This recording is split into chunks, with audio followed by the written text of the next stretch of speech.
na Bahia cantando, na Bahia cantando. Tantos anjos pra correr, pra correr. Enfim, na Bahia cantar, na Bahia cantar, um anjo pra dizer. Enfim, na Bahia cantar, na Bahia cantar,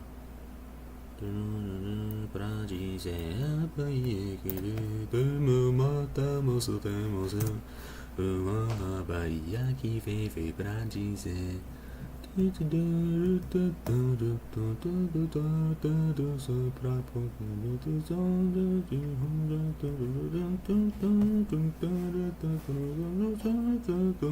Do bom fim de fé.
Oh.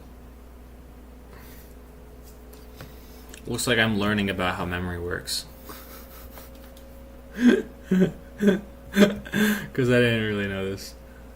That's insane. Okay, so static literally lives in a separate area.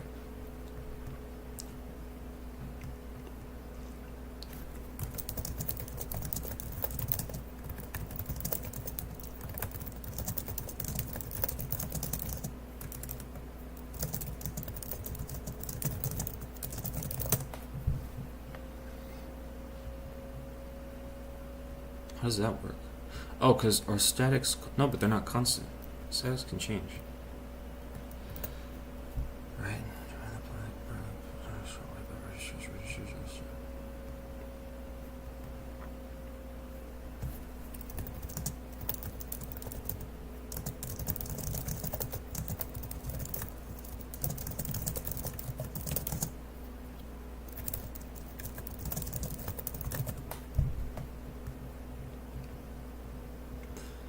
Section is binary, but exactly where it comes. Okay, compiler only puts in to read only data section. Okay, but units writable memory, so data or PSS.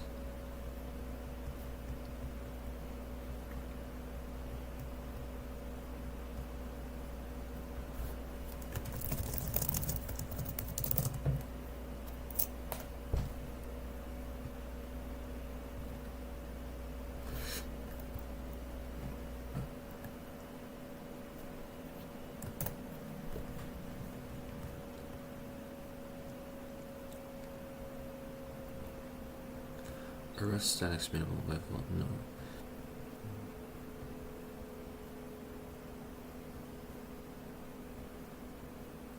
Golden Rule with no synchronization. The modern pattern is usually mutex. Why does it need a mutex? I don't get that.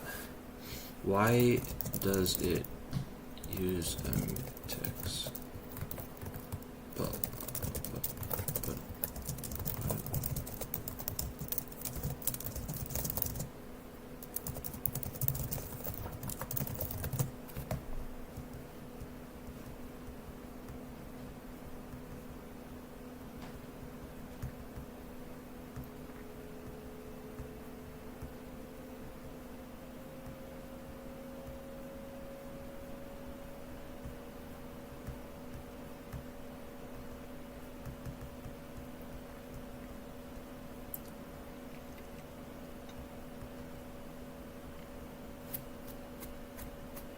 these mutex many possible writers across the serialized actions.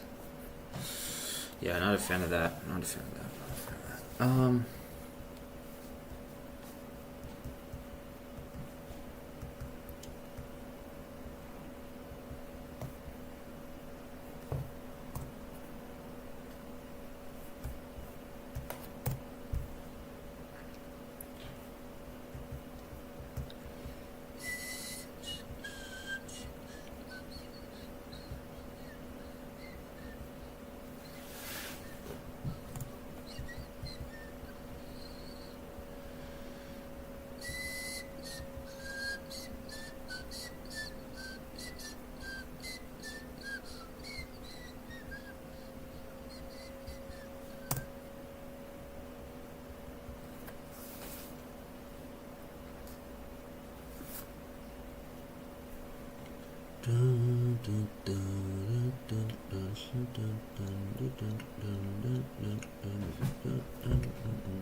Honestly, I think we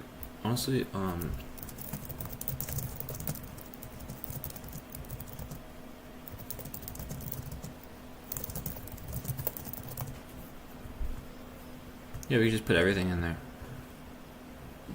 There's no need for any of this in there.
Yoshi, no, we need that. We need that. We need that. Free type. Free type.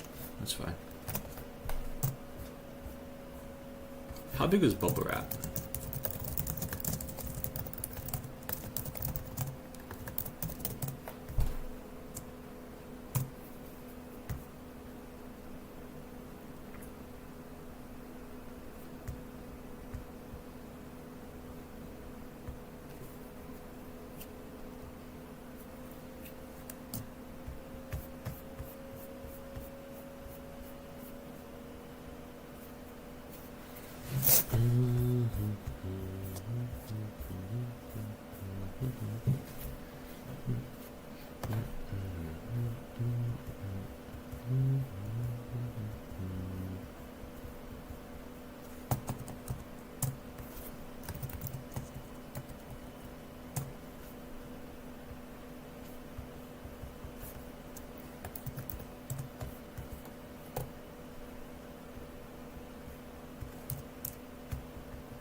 Honestly, this is fucking fine. We don't need to worry about it.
I don't even know why we're fucking using futures. Futures.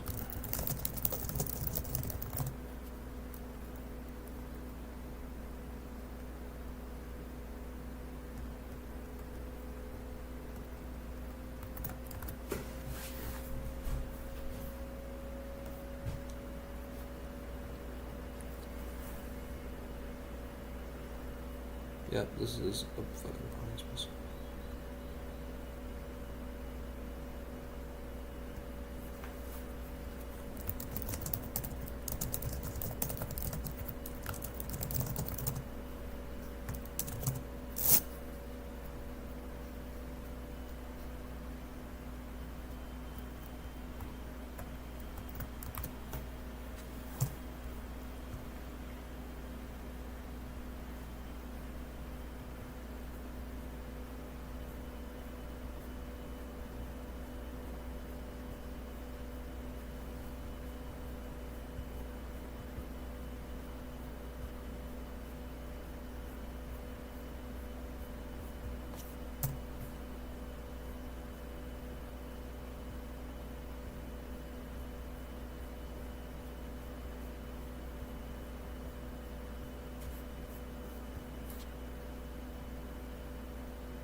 Shit is so ridiculous to me, dude.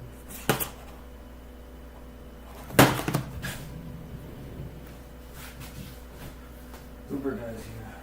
Almost here.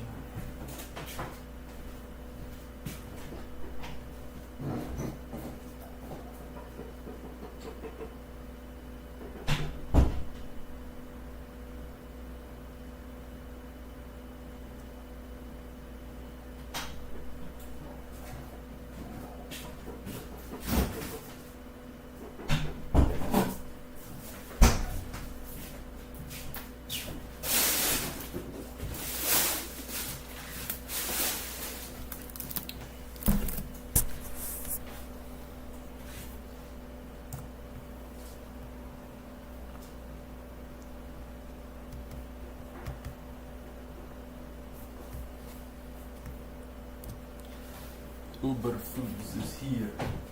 Uber Foods.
Oh man, look at that. Booty, booty, booty. We got some nice booty going on. Last cycle.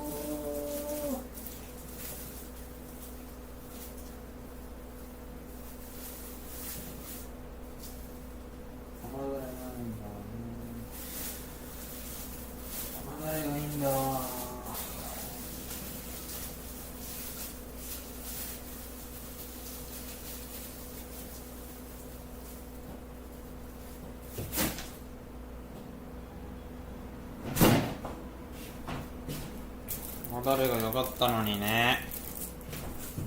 これ2人で食べれるとなってんだよ。誰が食べろ。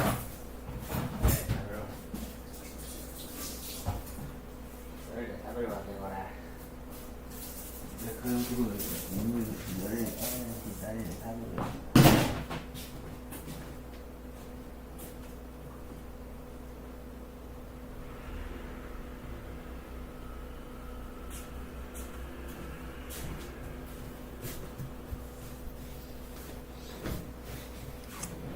いただきます。わお、美味しそう。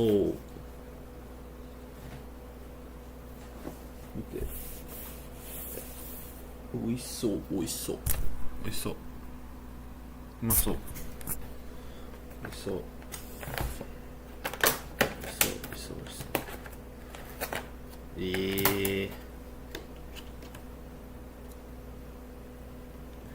But this, honestly, this booty doesn't look that fatty for some reason. It's like fucking.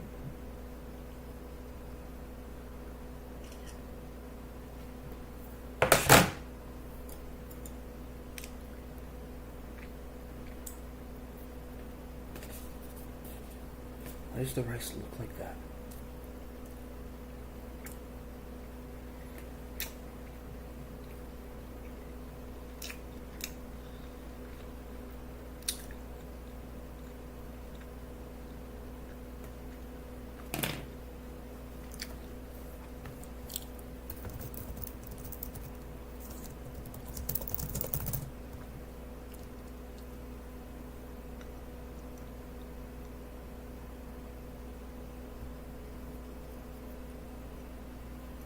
Why is the rice the color?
God fucking damn it. Okay. Well, we're gonna have to cut this shit. That's fine.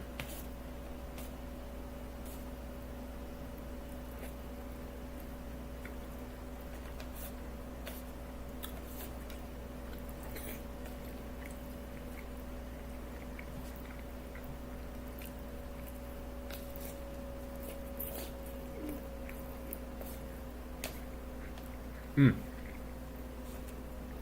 うまっ。うまっ。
their Rudy isn't that fatty at all. Literally no fat. That's probably why I'm losing so much fucking weight. I'm not getting enough fat. As soon as I came back from the US, man, I lost so much. Within a week, I started losing weight.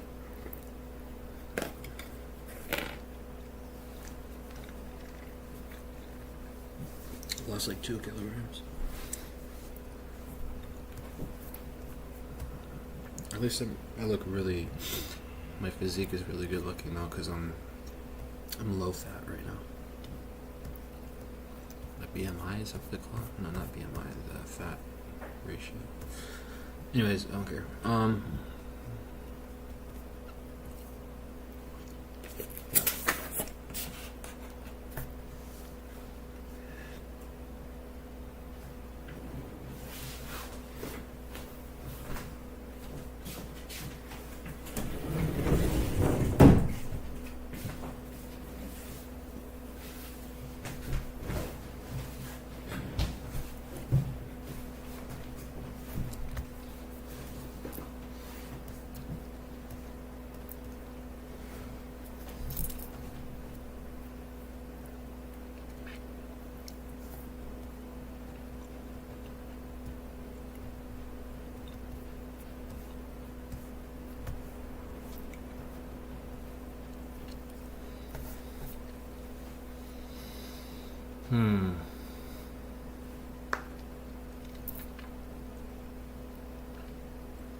That is insanely fucking big. What the fuck?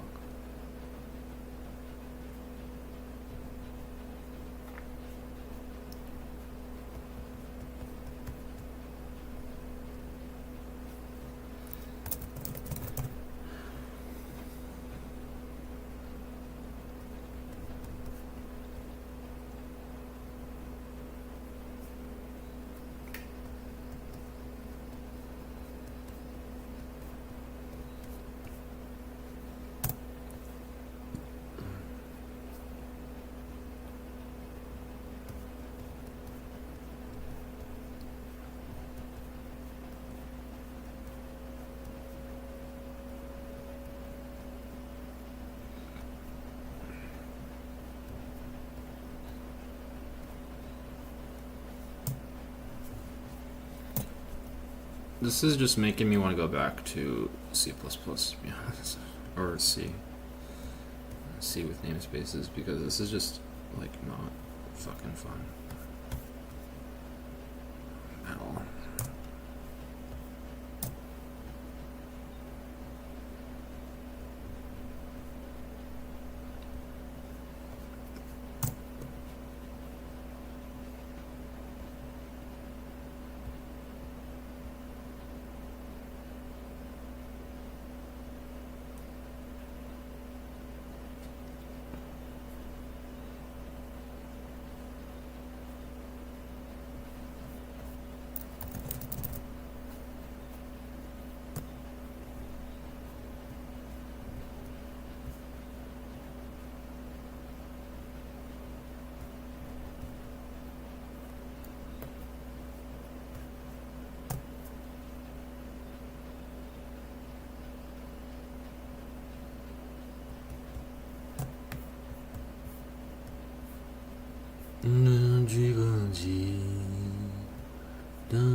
Fuck this shit.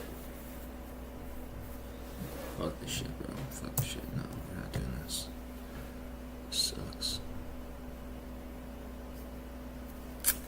We're not doing it. And I'm proud. I'm proud to say that we're sticking with CCUI testing. And this is going to be so much better. And we can do cargo clean because we don't need any of that. Target. Let's fucking check.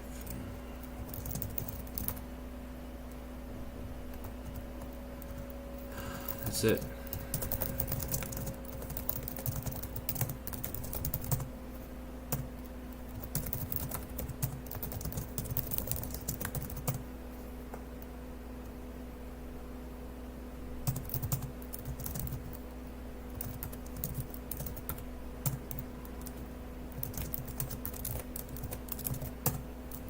Rest up cargo. Rest up cargo. Yeah.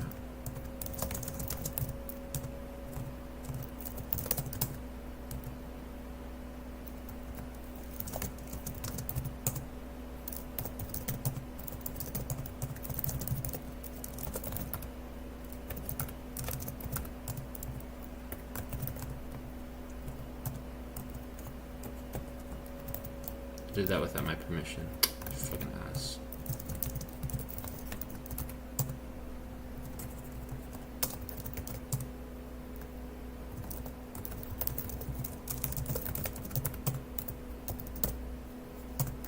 All right.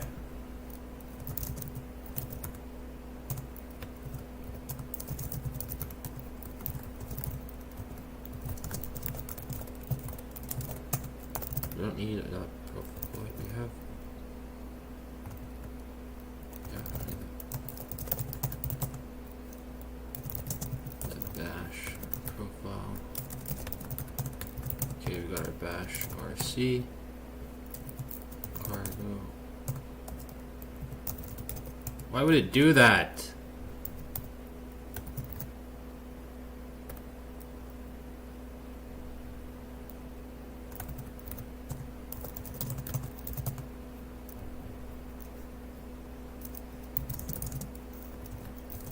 Fucking cocksuckers.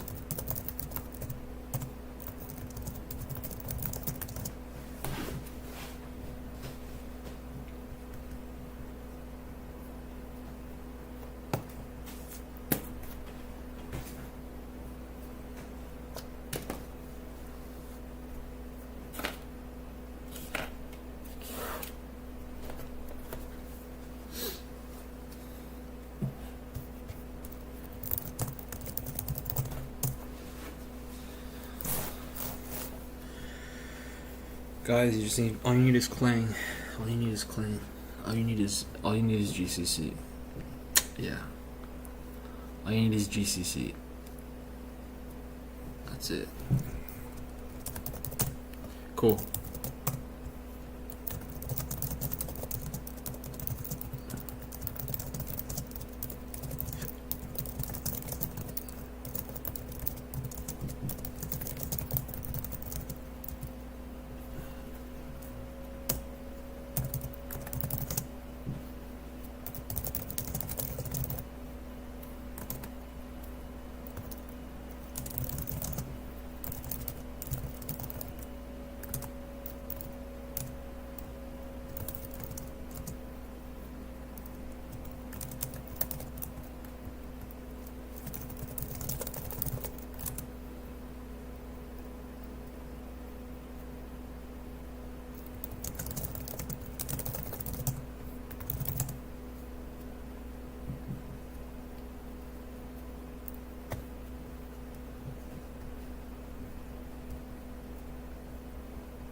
Alright, let's do this. Let's see, we're at.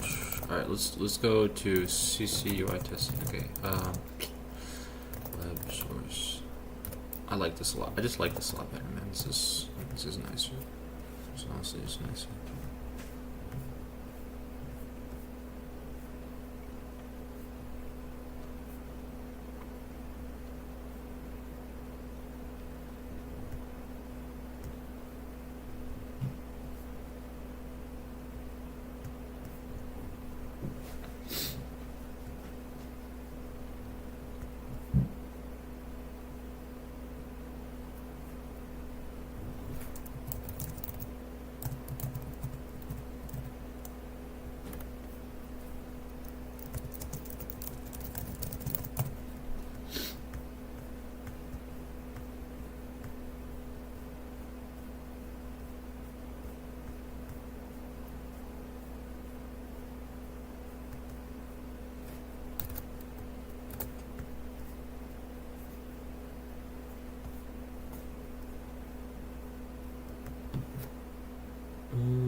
Blows my mind that fucking there's still stupid variable names like this. It's not a fucking name, it's a unit.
What the fuck is this?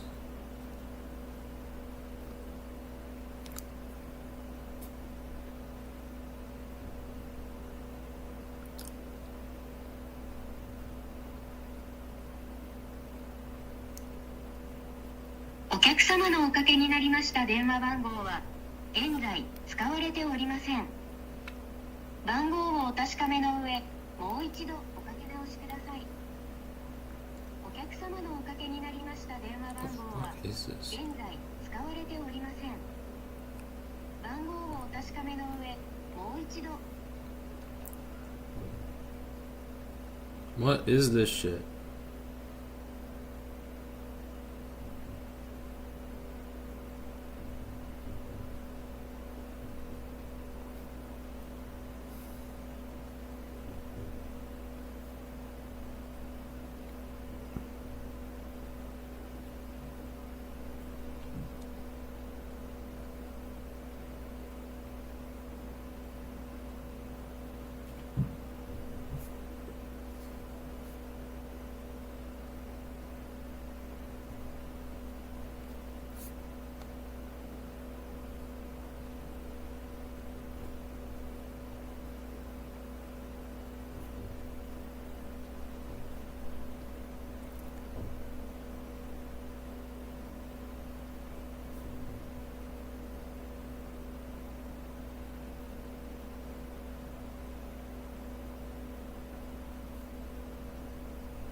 What the fuck is this?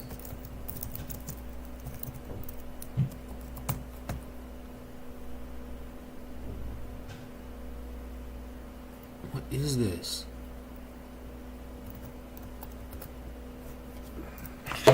What?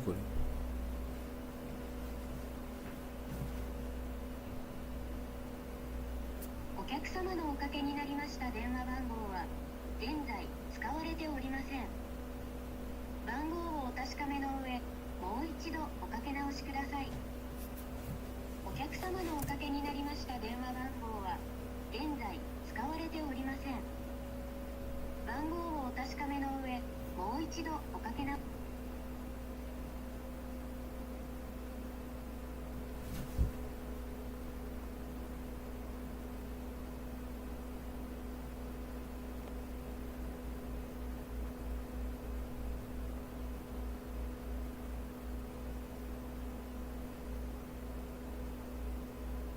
What the fuck is this?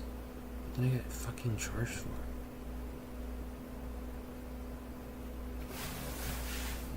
What the fuck?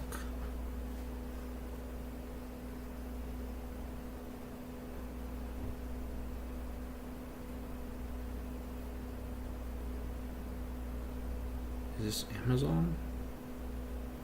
No. What?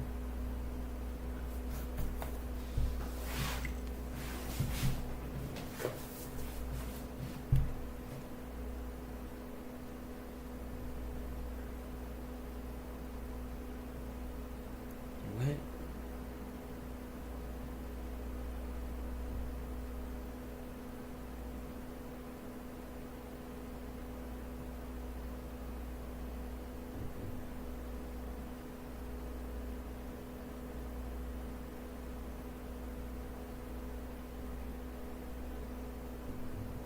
Yeah, I have no idea what this is.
People figure it out. So there's a lot of, like, there's still a lot.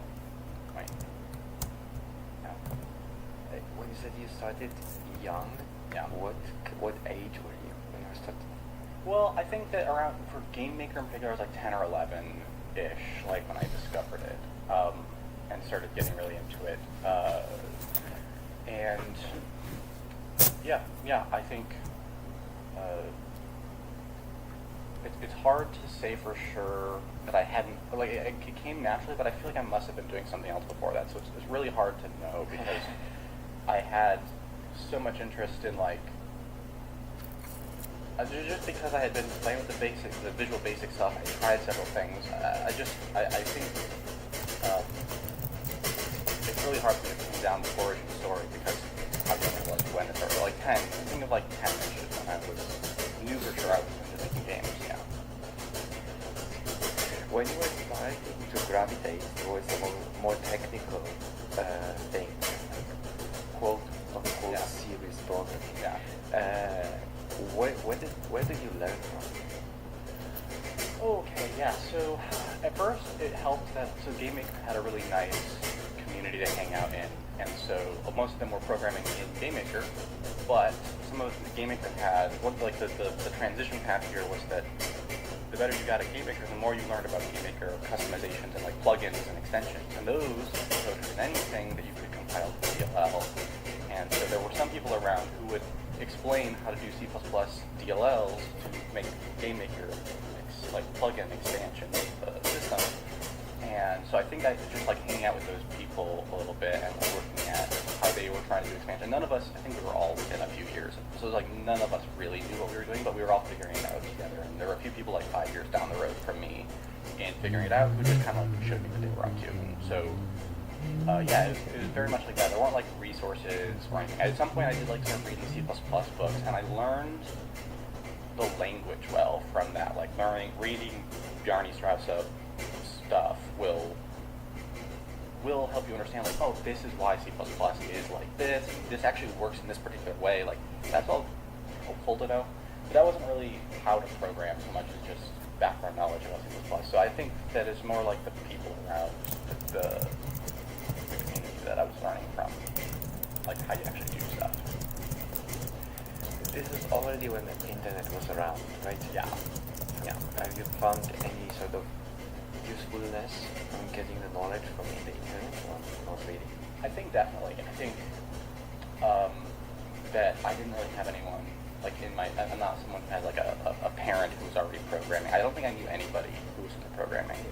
And so even the adults in my life would be like, you want to make games? I actually don't know how that's done, but that's cool and good luck. And so, yeah, having the internet exist was critical to me being able to get started so early.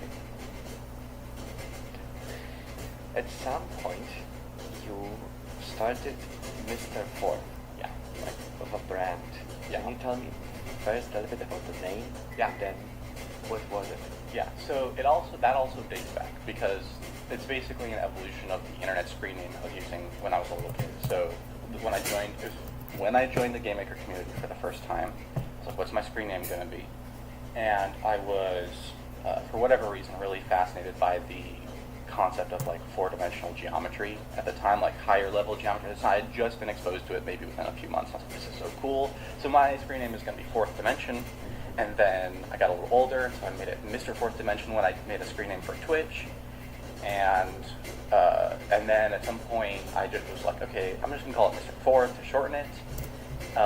And so that became like the thing I can go, because there's also like, I misspelled dimension when I was 10 with a T instead of an S. It's like, let's just drop the dimension from the screen name since that part is really confusing. And we'll go with Mr. Fourth as the nice, easy to remember name. Okay. When did the screen nickname became a brand? Yeah, that's very recent. So a couple years ago, became independent. Like I was working at Epic up until end of 2023, and so at the beginning of 2024, I was like, I've been thinking for a long time about a bunch of projects I want to do, and I have some savings to invest into trying to complete at least one of my project ideas. And one of the big things that I've always wanted to do, like I've always been drawn to content creation, like I don't know why, but not when I was 10, but in like 10th grade or 12th grade or somewhere in there, so I was more like 16 at this point, I started making like C++ tutorials, because I was just like so interested in the idea of taking everything I was learning and turning it into YouTube content.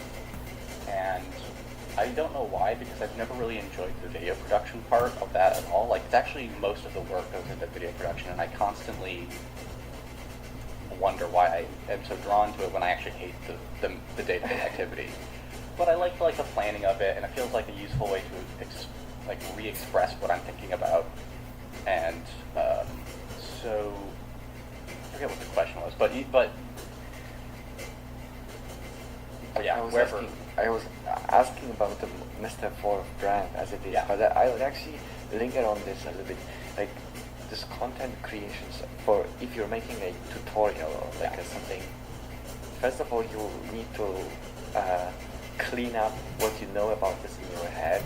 So you have to have this sort of structured, and then think about how to lay this out for anybody who will come over and try to learn this.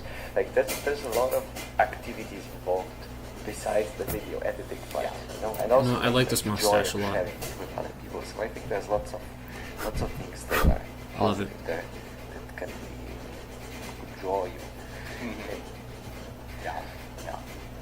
But maybe we can do it more chronological and talk first a little bit about your professional experience, because I had the idea that the Mr. Fork kind of brand started way back with the Fork holder and Yeah. everything Yeah. like that. So maybe you No, can walk that's- me more like Yeah, chronological. so how about we figure out how I got to Forcoder, and then what Mr. Fork only started recently, so like the in-between steps from Forcoder to there. Sure, so I was going to college, which was when I started Forcoder. Like, Forcoder started because Handmade Hero came out in 2014, and I was watching that from the beginning. And I was also in college and like wanted to start practicing programming in the way that I was seeing on Handmade Hero. And so I did a couple of very small things. Like I put together a little command line game. Was the first thing I ever programmed where I was like, there will be no classes, there will be nothing but C code, and I'll see how it goes. But it's just a little command line, like just a little text adventure kind of game. And that was my first one. And then I think within a couple of weeks of that, Casey on the Handmade Hero stream mentioned that he was like, I use Emacs. It kind of is sad that it's so old and difficult to explain how it works, and doesn't really do anything fancy like modern code intelligence kind of stuff for me. And it would be really cool if the editor understood the structure of my code and helped me at a higher level of abstraction than just manipulating the character sequences. And so I was like, that's a cool idea. Maybe that'll be the next thing I work on. And so I took up the idea of Forcoder was to explore everything that Casey complained about in that, like, here's how I use Emacs and things that I wish it had, like mini stream that he had done. So that was where Forcoder started. This was before I was doing MrFourth.com. That wasn't the thing yet. But I was already Mr. Fourth Dimension on Twitch at this point, right? So that's why this was Forcoder. Yeah. The 4 was The 4 was kind of a brand at that point already. It was also, I liked the idea that, because the spirit of it was that it's not just for editing text, it's for coding. Like it knows that it's for code, and it will leverage that context. So it's for coders. Like that part makes sense too, but I get to stick number 4 on it so that the it's meta. correlation It's works. Yeah. Two narratives that you Yeah. can look at. Nice. Then you started work on Forcoder, which is an Emacs. Yeah. How do you call it? Distribution, like. Yeah. Well, I wouldn't say, it was definitely like it was a ground up text editor in C, entirely inspired by the architecture of Emacs, at least the architecture you see from the outside as a user. Later on, I think I read some Emacs code. Okay. And I didn't fully understand the list, so I didn't understand the list. And there was a lot of stuff about it I just didn't know how to fully get my head around what it was doing, which was part of the point. It was like, I don't really know how to customize in What do we Emacs want this to do? because So- I've only really ever been practicing C and C++, and maybe some stuff, but not Lisp and not ELISP. Like, this is weird. So one of the ideas was fairly early on, like, if there's going to be customization, because I started working on it, and very early on, Casey and a few other people in the community were like, I would like to use your editor when you think it's ready, and you should start distributing demos now.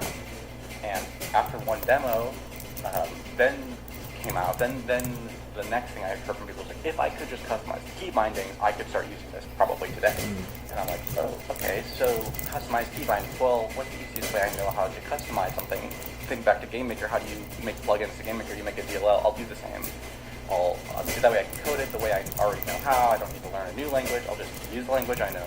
I'll make the extensions in the way that I saw GameMaker make extensions. So it just sort of was the combination of things I already knew how to do was to make a C++ customization layer on top of the editor I was working on so that people could do their rebindings and later on that grew into what Forcoder became, which was not at all about the code intelligence I had originally looked for. Like, there was one little bit of code intelligence that made it into the final version, but it turned out that there's a lot of interesting reasons why you can't just do that for no, like, you can't just automatically do that. There's a lot of other stuff that an 18-year-old who's still, like, even though I started early, I think sometimes you need to be a full-grown adult to, like, learn how to make a compiler or something, right? So there's just a lot of stuff I didn't know about what I was doing, and so it was just like, that was never going to happen, especially not for C++.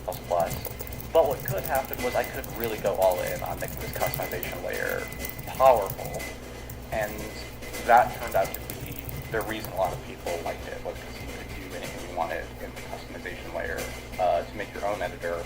So it kind of became more like a game engine for programming your own text editor, more so, it's not a game engine, but it's that level of customizability, right? You've got a core that you're going to just reuse, and then you've got just full power to build on top and rearrange things. So zooming in on the extension system, I'm assuming this works. You have your core, and it can call into a DLL that somebody can provide, and there's somewhere an API that you learn from, like reference documentation. What can you provide as a function that after you compile it into a library and ship it, the core will load into it, right? Yeah. So I'm going to see how much of this I can still remember. The basic idea is the Forcoder is built out of like a mainframe loop. Every frame you're going to do some work and then render it, and a bunch of commands. And so during the frame loop, there are hooks like we're doing rendering now, and there's a hook that's like, how do you want to draw each view? So that in the core, there are ideas like we're going to have split like panels, split the screen up into panels, and in that panel tree, each leaf of the tree sort of is a space on the screen, which we can then put a buffer view into. And so there's this concept of a view, which is not a panel, but it's one of the leaves of the panel tree paired with a buffer that you're viewing, and that makes a view.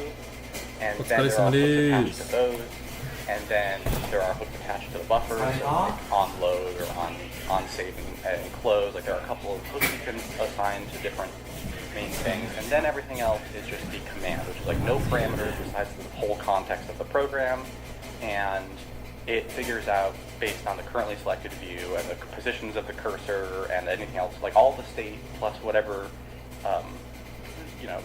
all of the state, and then you hit a single key. There's like key binding. Like the starting point of all this was key remapping. So the core idea was everything you can do is assigned to some kind of command, or is a command, and that's bound to a key or to a mouse click or something.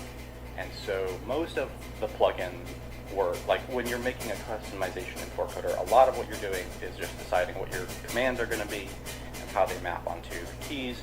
And then the other big thing you're doing is like hooking and replacing the buffer render so that you can add more information onto the screen visually. Right? Those are the two main things. There's little things like, I want to like have more logic about when I treat something as plain text versus when I parse it and give it syntax highlighting, and like lots of minutia stuff that crops up. But that's all built on top of hooks and commands at some level. Nice. This is such a cool thing to build a fundamental layer that would be so extensible that you can build everything on top, and then you can give it to somebody, and like somebody else can replace the thing on top and repurpose it into their own thing. Yeah, it's awesome. Yeah. So after you made it, Casey Muratori, I know also Ryan Fleury for some time have been using it. How was the reception of Forcoder in the community? I think a lot of people don't care for it, and that's just because it's not Vim, it's not it's not like the best editor ever. In fact, I think I have been pretty vocal about the fact, like, I like it, it's perfect for me, but if you're not eager to switch already, then I'm not going to try to push you on it. Now, I know there's also the community there is a core community that loves it, so I've actually stopped using Forcoder, and the people who do use it have taken up maintaining it into the future with an open source community fork of the version that I had when I like said I was done. So that's cool. Like, there's definitely people who are relying on it and building on, not just building new custom layers, but iterating on the core even, and like cleaning up little issues that were still lingering when I wrapped up my involvement with like day-to-day work on it.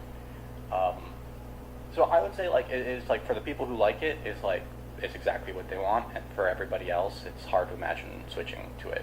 You know. Okay. So you've been developing this for a while. At some point, you released it, and then you sort of maintained it Mhm. over a period of time, and after which you said, "Okay, I'm done with it. Yeah. I will open source a current version. Yeah. I will keep version for myself that I can do and edit." When you look back on this journey with 4Coder, how do you view this? Like, are there some lessons that you had also got from not only technical but also like project management style? Yeah. Lessons. I think it's a little hard to draw lessons because a little bit of what happened was getting lucky. Like the timing, I was the first person to get a good editor ready to go in response to what Casey was doing, which meant that everyone saw mine first. So like that's a bit of luck, I think. But I think the biggest things that I've learned in terms of project stuff, it's like half technical and half project. Like there are things that I learned that are like, oh, actually, this is a technical problem and I didn't know it would be a technical problem. But like the amount of work that it takes for a single person to document the entirety of a customization layer, like what are all these hooks, what are all the commands, like or what are all the functions you can call from the commands and the hooks, and also just like what are all the helpers. Like you end up in a situation where even if you have a base layer, you don't want your abstraction layer to have every little thing you ever want, because that means that all the bugs in all the little helpers are on the wrong side of the divide for the users, right? You want as much as possible that they're seeing all of the code. The only reason not to show 100% of the code is because you're making money off of it, which is what I was doing at the time. So like the things that were in the core were just like the most bare essential. Like here's the buffer manipulation architecture, here's panels, some memory management helpers and ID management and stuff. Fonts, like a couple of the things you just don't like. The reason you don't make a text editor yourself is because there's all this work. It's like I'm gonna try to do all the work, and hopefully get as close as possible to you can start from the design you have in your head. That can be where you start. Now it's not that easy because it turns out that even if you do a pretty good job, you always build some of your assumptions into these sorts of systems. So it turns out to be a lot harder to get a Vim style thing working on 4Coder than an Emacs style thing. Go figure. But I would say the big thing I learned is that shipping a real product like 4Coder isn't just about the programming at the core, but it's like there's a lot of like, how do you set up a website? How do you set up the documentation? How do you maintain all that documentation? How do you give example code? All of that stuff is more important than I had understood, but maybe bigger than that. It also requires some kind of smarts in the technical decisions that you make to get there. So like to document it, I tried so many different things because it wasn't that I like didn't have one working, but every time I got one working, it turned out to be really cumbersome to maintain. I want the documentation, like if you just like could have magic, what you would want is that you have all these functions that are in the core and they're implemented there, but they need to be marked up so they have hidden away behind the text file that explains the code. There's like metadata attached to the function somehow, and that metadata is the documentation. Now, obviously, most people like stick it in the comments and then do a pre-parse, and so I did all kinds of things in 4Coder where I was pre-parsing 4Coder's own code. That was necessary in the custom layer 2 for the command system. Like there's stuff that goes on where you want like a command needs a documentation string too, so that when you're new to 4Coder, you can look through the commands that are available, and in 4Coder it can give you a description of like what it means to do this command. But if that's customizable, how does all of that data get into, like how do I make a customization with command that also has the metadata, right? That's one layer of the problem. But then the core has a separate one. And so over and over again, I hit these issues where I was like, didn't realize how many slightly redundant systems I was going to need because of this split between core and custom. And everything's a little different when it's an API. Commands are a no parameter function that returns nothing. But many of the APIs or functions that you need in the API layer aren't that. So they aren't actually commands. The command markup system doesn't work for them. You need to mark up return and parameter documentation. So it needed a different system. And I built probably 2 or 3 of those. In the last couple iterations on 4Coder, a lot of the stuff I was working on was like, wait, how do I make the documentation live near the function and then get packaged up into a data table that I can read from at runtime? And also, how do I take that same data and send it to HTML for like a website version of the same information? And so that's not non-technical, but it's not the mission that I had with 4Coder. It was other technical skills I had never developed that needed to get done to make it a finished product. And that kind of stuff, I think, buried me. Back then, I didn't have a good discipline of like, I'm going to need to get organized and figure out how you do this without making it heavyweight. And so I tried a lot of stuff. It was all heavyweight and felt bad. But I learned from that I needed to get better about thinking about how I'm going to manage data and organize these sort of things that aren't the core mission, but that are just bulk work that goes along with a product, you know. I can see how at some point you were like, okay, I'm done with the project. Yeah. Because if you have the development and you have the like public / documentation / this kind of product side of things to maintain, and ideally after some point for every technical person, like the editor is done, so it's less sexy to work on to continue improving compared to something new, right? Yeah. So at some point it's like, okay, I really want to get away from this. Yeah. How long have you been like maintaining after you released the first version? So I mean, I don't know exactly the first time a 4Coder version came out, but from the day I started it, which was sort of like December 2014, like I was saying, that was when Handmade Hero started. It was very shortly after, maybe January 2015, somewhere very early in that period of Handmade Hero. I started it, and I kept working on it until, I want to say, the end of 2020, beginning of 2021. I think that the open source version came out in 2021. So I was probably working on it for 5 or 6 years, although that was with varying amounts of daily attention. Sometimes that was full-time, but most of the time that was spare time.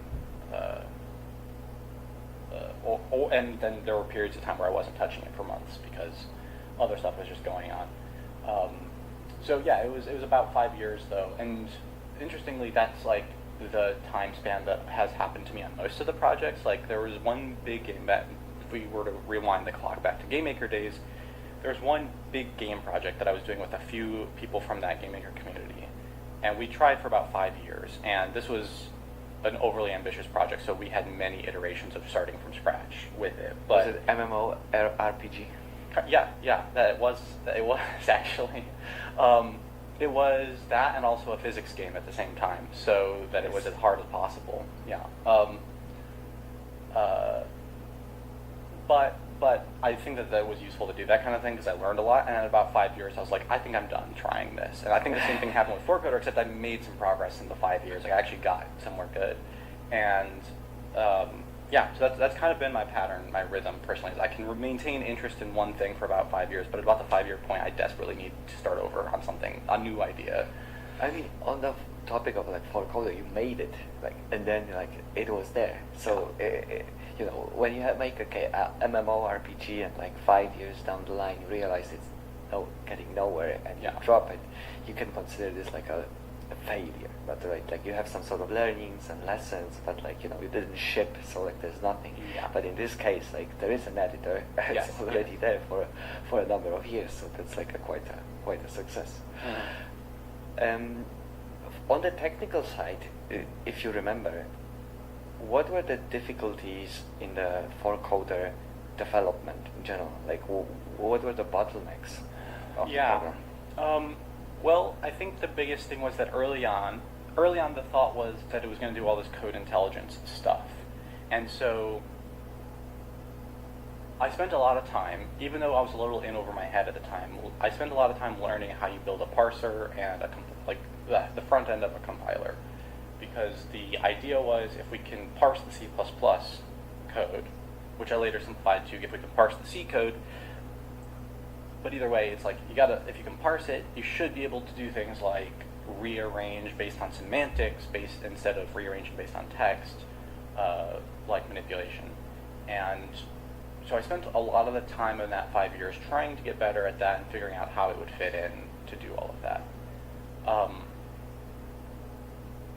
So like I do think I built like a C preprocessor at one point, and that took me a couple months because I was learning it from the first time, and I was doing it in the hardest way possible, which is that the way you want to build a C preprocessor is a file comes in, you start parsing it, and you just find the pound defines and pound ifs and whatever, and you process the text and generate a new text file. So it's text file in, text file out. That's the easy way to do it. But since I was building this for code intelligence on top of a text editor, it wasn't good enough to just have text file out.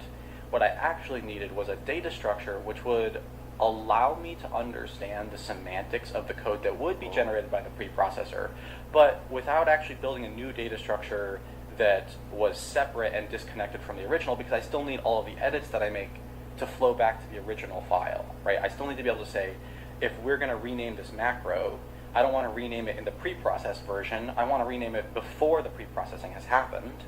So I need not a data structure that is the preprocessed file, but some kind of new thing that I'm inventing that maps back to the original text file and lets me know what everything is, so that I would be able to, in theory, just get the preprocessed file from this data structure, but that it also has that like backwards indexing to the original text file that I'm actually trying to edit.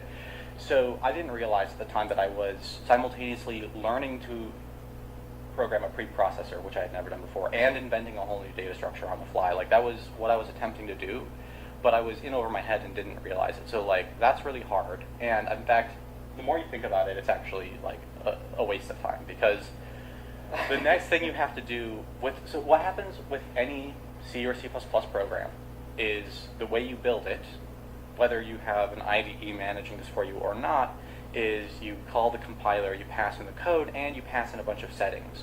And then those settings can control how the preprocessor will actually behave. So you can turn on and off asserts, you can turn on and off profiling, you can turn on and off debug/release stuff, optimizations, right? All of that can change. And so you can't actually get a proper semantic analysis of a C target file or a C++ target file unless you know what settings you're going to build it with. And you're going to build it with multiple settings. So that means right off the bat, there are always multiple ways to interpret any of the files you're looking at. And so this one data structure I was looking for that told me how to semantically understand just the preprocessing and index that back to the text file also would have needed to be reconstructed once for each build mode you have. And so you would have had to provide the text editor with the entirety of your build plan and all of your targets so that it could figure out what everything is. And once you've done all that, what you would have is still extremely confusing. Like now when I go to do an edit, I have to tell it which compilation unit I believe this edit applies to. Like, even though it's going to affect all of them, it doesn't make any sense. So I think it's the whole language and architecture of all of it is actually wrong for the original goal. Like, you would use a different language besides C or C++ to do what I was trying to do if you actually knew what you were doing.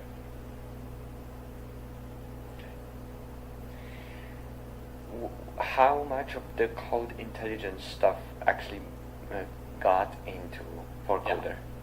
So, not much. The only piece that I am proud of that worked out was not really deep code intelligence, but it was pushing the... So like the basic code intelligence that you kind of need is like indentation related stuff and syntax highlighting, right? So even if you don't go all the way to the vision Casey had, Emacs already knew how to auto indent your code and how to highlight all the keywords and stuff like that. So I wanted to at least have that much, and that part is all doable. And then the one piece I added was this idea called virtual white space. And this was really cool. And I think this is, besides the customization layer, this is like point number 2 why some people stay with ForkCoder.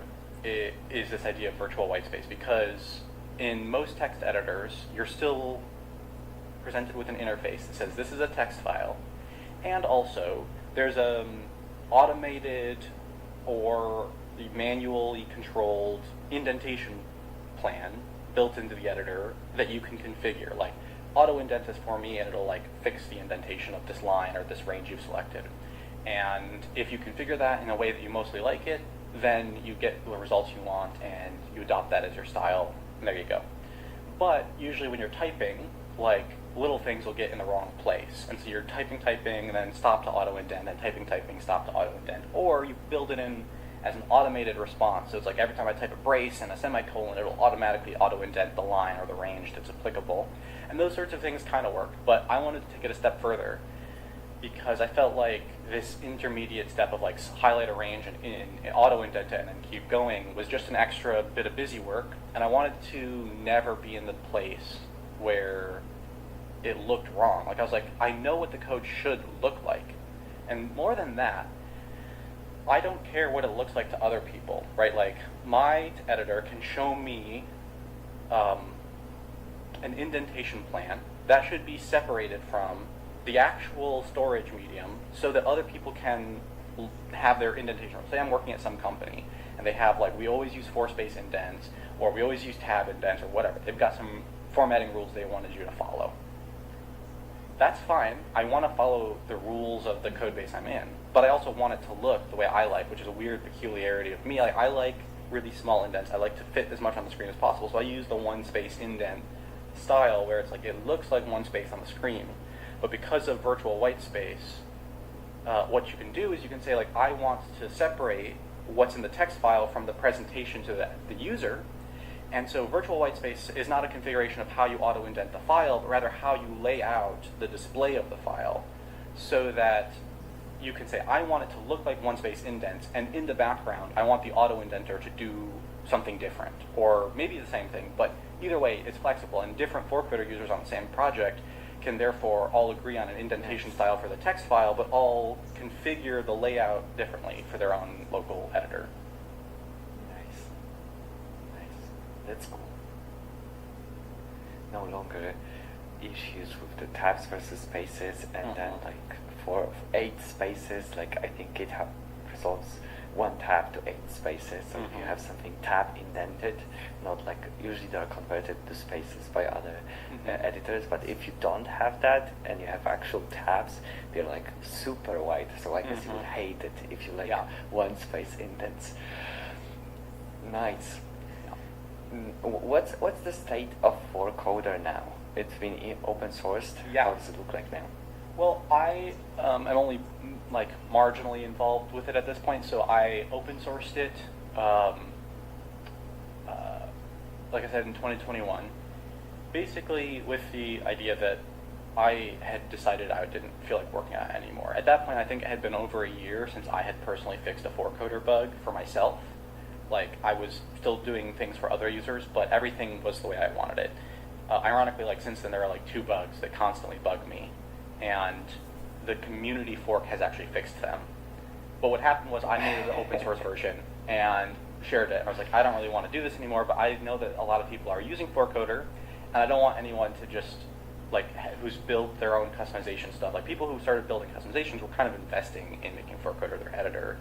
And so I was definitely not going to take it away and be like, you can't use ForkCoder. That would have been impossible anyways. It wasn't like I had any DRM or anything. But the other point is, like, what if a new version of Windows comes out and something needs to be changed? Or what if there's a bug fix that's actually super critical for a user other than me, but I'm not willing to do it? I'll just make it open source, right? It's like, I'm done. Separately, I also wasn't allowed to make money on it anymore because of a new job. Like, I had started working at Epic at the beginning of 2021, so I'd already been done personally for a while at that point. Like, I was like, most of 2020 I wasn't on ForkCoder. So in 2021, when I was like beginning work at Epic, they were like, look, we want you to, we'll give you a raise to what we're offering if you stop selling ForkCoder. So I was like, okay, that seems like a fair deal because I'm done anyways. So I just agreed to that and was like, all right, I'm agreeing to not make money off of 4Coder anymore. So we're going to like do this transition path. I'd always planned eventually, sooner or later, 4Coder is going to become free and open source. It just seemed like the right time because of that other agreement that was going on. So yeah, that was how it came out. And then there's still like a 4Coder website that I control that is not like part of the community's new 4Coder fork, but there's a 4Coder Discord where I pop in once in a while to answer questions about why I did some peculiar thing here or there, while there's like maybe a handful, like 5 or so people who are contributing fixes and updates and stuff to the community 4Coder fork. And it's cool, like even to this day, if I go look at the 4Coder Discord, once every couple weeks, someone new will pop in and be like, hey, how do I get set up with 4Coder? And then someone else will be like, try the 4Coder community fork, try this custom layer. If you wanted to use Ryan's custom layer, here's that one, like whatever. There's a couple different options to get started or whatever you want, and then people figure it out. So there's a lot of, like, there's still a lot of potential in it. I think that I'm also, I mean, I've been told many times that I'm too harsh about the state of the 4Coder code that I publish. There's basically a README that's like, here's the open source code, README. Thing number 1, this code sucks. I really cannot emphasize this enough. If you want to learn from it, just don't copy paste all of it, because a lot of it's a bad idea. And I think that's true. Like I do think that if I were to walk through the 4Coder code with people, I would be able to say like, this is a bad idea for this and that reason. This way shouldn't be copied my style here.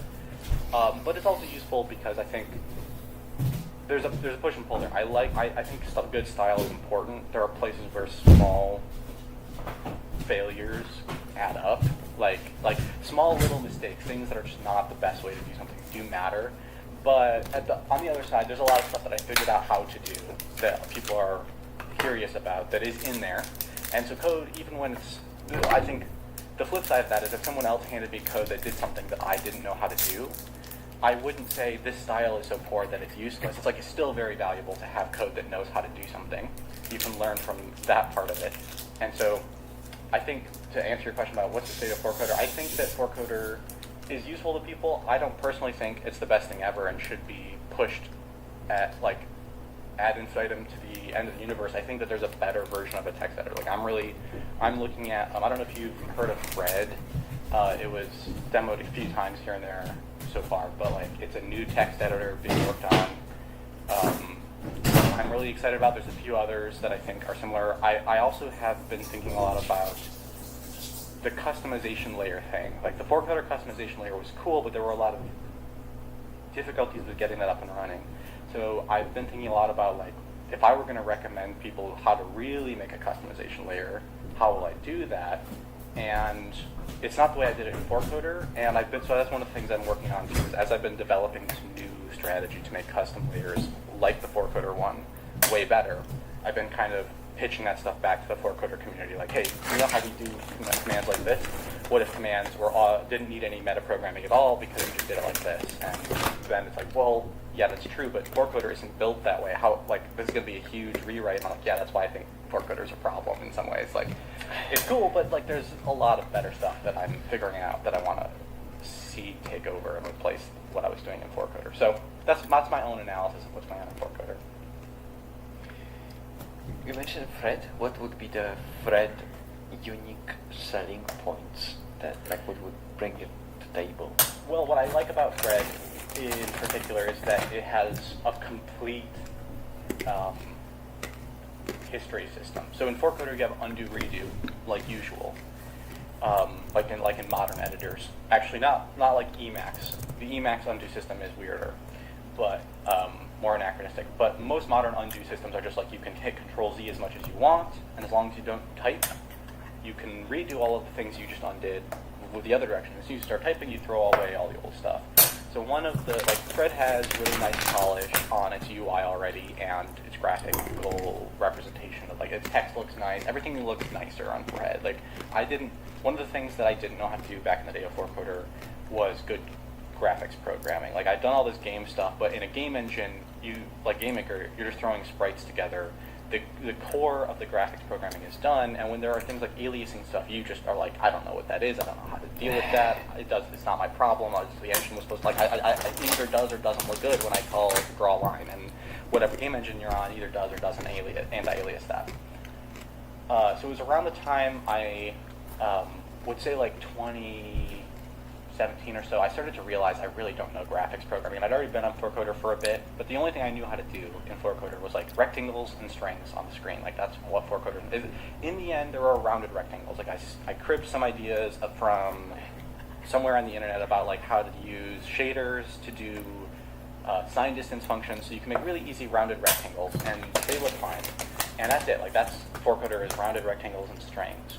And the strings are okay, but like I kind of didn't know what I was doing there. So there's just like one way to make something look good, and this always happens in a game project, is that you throw out the playbook and try random stuff until you really like the way it looks. And you're like, that's right. But then there's a way where you can go and learn, like in theory, what should be happening is that I should be coloring this pixel based on how much the font said here. I need to make sure I'm snapping the pixels. Like all these things that are more principled that I didn't really know how to do well, that I think Fred is doing a good job at. But then the other real cool thing is that it has a completely lossless data structure. And by lossless, I don't mean compression. It's like the author to the editor calls it, it's like a pure functional data structure. Now I still need to go and learn how that works and what it means. But in the demos, you can see that like no branch in the history ever gets lost. Like live in the middle of editing, you can go back, go into a different branch, copy something from that, go back to where you were, paste. So like if you did some work where like this is wrong, you undo all of it, try a different direction. You're like, you know what, half of what I was doing in the first branch is right, and you want it back, Fred doesn't lose that information. And I think that's really cool. Interesting. Now we can go back in time a little bit, I guess, to your professional career, because Mr. Forth is like the after you left Epic. So Epic was not your first job. So can you tell me what have you done after college? I did a few things. I worked as a contractor for a year with Casey from Handmade Hero, and I was working on a little experimental art app. So I had like a drawing tablet and was working on being able to draw, kind of like what you would do for the art in a game in like Photoshop, right? It's like we want to be able to draw with a stylus, and the other piece of that project was to see if we could find a path to sort of automating animation problems a little bit more. So like I don't really know the full details of what this was for, and it ended up flopping. Like we worked on it for a year and concluded that like the starting point, the premise is just not going to work. So it was kind of like a research project for 1 year where my result was this idea does not work. And so that was that job, which was fun and cool. And then I switched to working at Rad Game Tools after that. Because, Casey's connected to those folks over at Rad Game Tools, so it was easy to make that transition, thankfully. And so I started working at Rad Game Tools and did the Rad Debugger project for like 5 years. So I think Rad Debugger came out, like the public version that's out now, came out in 2024, if I remember correctly, like near the beginning of 2024. So it was like right before I left. Like I was kind of running the project all the way through prototyping and main development, and then I like hit that 5-year point. Like it was 2018 to 2023. I was like, well, I really liked this job. The transition to Epic is not terrible, but not exactly my favorite part of what we were doing. And Ryan has joined, and he's like, I've taught him a bunch of what I figured out, so he's going to be able to take over, and I'm out. Like I just am done. Like this is as much as I want to spend on the Debugger project. 5 years. And we did it, and I left just before we actually got it over the finish line because I was at that limiting point again, I feel like. So your alarm set to 5 years popped up in your telephone, and you needed to answer the call. So that was it. I mean, that was basically the two jobs. The Epic was the same job, right? We were still working on the same stuff when we switched to Epic. So that was basically my professional experience from out of college through to Mr. Forth. How did you like working at Rad, and how does work at RAD look like? Like Yeah. in terms of like organization. And, Yeah. Well, it was really cool to work at RAD. Everyone there who was super smart and had their own like gigantic amount of experience on cool, usually games related stuff. And so it was just cool to be around and hear the kinds of things that they were thinking about and stuff like that. The company itself was organized as basically a collective of individual project maintainers, right? So it was for basically what I had done in 4Coder. One person makes a thing and gets it out by themselves, except that everyone there was doing that with a different project. So it was like a company made for people like me. It felt like I liked it a lot. Some of that culture was lost when it became Epic. Like it didn't happen all at once, but like that was what I liked about it, was the fact that we could all kind of work independently. So I could spend as much time as I wanted rat holing and stuff. Like with the debugger, a big part of the reason to make the whole thing was to get a debugger onto Linux. But the problem is that nobody's done that very well. Like we didn't have a template to copy of what that looks like. The only good debugger we knew of was the Visual Studio one. Like that's the one template that works. So over my 5 years, I was handed this project that was like already half done in several different styles. Like it had been going for 10 years, I think, when I joined. So there was just like all this old code from other independent people working on it. And I kind of started picking it apart and learning it and realizing that like there were not incompatible style choices throughout the whole thing. And I'd already learned from 4Coder that actually does vary a project. And so my contribution for those 5 years will be like, let's unroll what has been done, learn from it, and also let's stop trying to put this on Linux. Let's just do Visual Studio on Windows, nothing fancy. Just copy what we already know how it works well and get that up and running first. That way we know how to make a debugger. And so we did that, and I also still had that vision of porting to Linux. So a big part of what I spent my time on was, even though the goal that I have set up was to get us to Windows, I'm independent in the way the company's functioning so that I can spend as much time as I want prepping for the Linux port. Like I was able to go through and be like, here's the abstraction layer that we're going to use for process control. Here's the abstraction layer. Getting the abstraction layer for debug info turned out to be the hard part, and developing the RAD debug info intermediate was the final solution that I landed on that actually felt like it got it done. Like I said, I didn't stay for the ship, and I don't know that it's out on Linux yet, so it's not actually done, but I hope that in theory that those decisions for abstraction will actually allow it to get to Linux. So yeah, I spent a lot of time not making visible progress because I was just researching how will this work on Linux, because I was free to do whatever I wanted. I've seen some super early alpha tests of Riot on Linux. Nice. Some Windows existing there, but I don't think it's already in the state. Yeah, there's a lot of stuff. I had 4Coder on Linux, and I didn't do that either. I actually had someone contributing on that side most of the time, because learning the X window stuff, Linux windowing, and all of that was just not something I wanted to do. And it is a lot. It's a much more difficult API than the Windows one for setting up windows, for grabbing events, for decoding them and stuff. It's more work. Nice. RAD.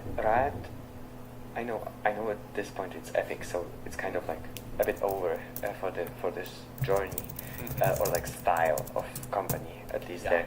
But it seemed unique in the sense of, you have your own project, you have ton of responsibility assigned to you, but you have the best help you can hope for, and you're given freedom to do what you think is right. Yeah. And it's very unique. Yeah. Totally. I think that freedom to do what you think is right is the super, super unique part. I mean, it was... as far as I ever understood, it was a fairly successful company, but it was also a research company. In a lot of ways, if you look at that structure, a company that can afford to spend, 15 years with a back burner project trying to figure out how to get a debugger put together, that's like a research project at that point.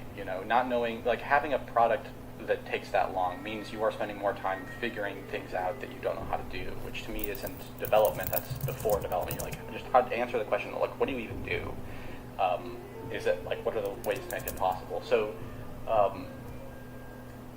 I think that it's unique because not many research companies that I know of manage to exist without chasing hype. Like, I think if you look at larger tech trends, most tech companies are AI companies right now. If you're doing research, that means you're doing AI or maybe some other like hype-related technology you might be involved in. But like, where do you find someone who's just doing the plain boring research of like, practically speaking, how do we get debugger that looks like Visual Studio on Linux? Why isn't that? Is there a reason why that's not happening? Is it just a development bottleneck? And I think more often than not, it's like you actually need someone who can do research style work to devote to something that is already known how to do it in theory. Like, most of the time research is trying to push the bounds of what we know how to do in theory and understand why these new theories work. But I think there's also a place, at least in technology, from my own experience at RAD, where you need something that sort of operates like research, where it's open-ended, you don't know how long it'll take, you're trying to figure something out, not trying to build something yet. But what you're trying to figure out isn't in like, it's just a practicality. Like, in theory, we know this should be possible to do, but practically it's not been done. So what's the disconnect? And I think that was what was so cool about RAD, was that they were willing to spend a lot of time answering, like, practically, what does it actually take to do this thing which is perfectly possible in theory but isn't being done? Yeah. Well said. Now, when we switch to Mr. Forth now, right? Yeah. Because you leave Epic to start your own personal brand, Mr. Forth. Mm-hmm. So tell me, what was the vision and how is it going? Yeah, so my vision was I really liked that research stuff. I wanted to do more of that. Like, I wanted to do more of what I thought was happening at RAD, although not entirely games focused anymore. Because, like I said, I've been torn about, like, I love the making games stuff, although I don't think my own skill set is 100% built up to be games technology. So what I mean by that is, like I said, graphics programming, turns out I never really learned how to really do it right. And I've been learning that recently, but I'm not the right person to go and do graphics programming technology research because I don't even know the basics, right? What I learned from the 5 years at RAD/Epic on the debugger was more, and what I also learned from 4Coder was like development tool stuff. Like, I learned how to build development tools. And so I liked that research style thing where it's like, it's kind of open-ended. We don't know what we're going to sell, but we are hoping to at least learn how to do stuff. And if we learn how to do something that's valuable, then maybe we can sell that, right? Hopefully.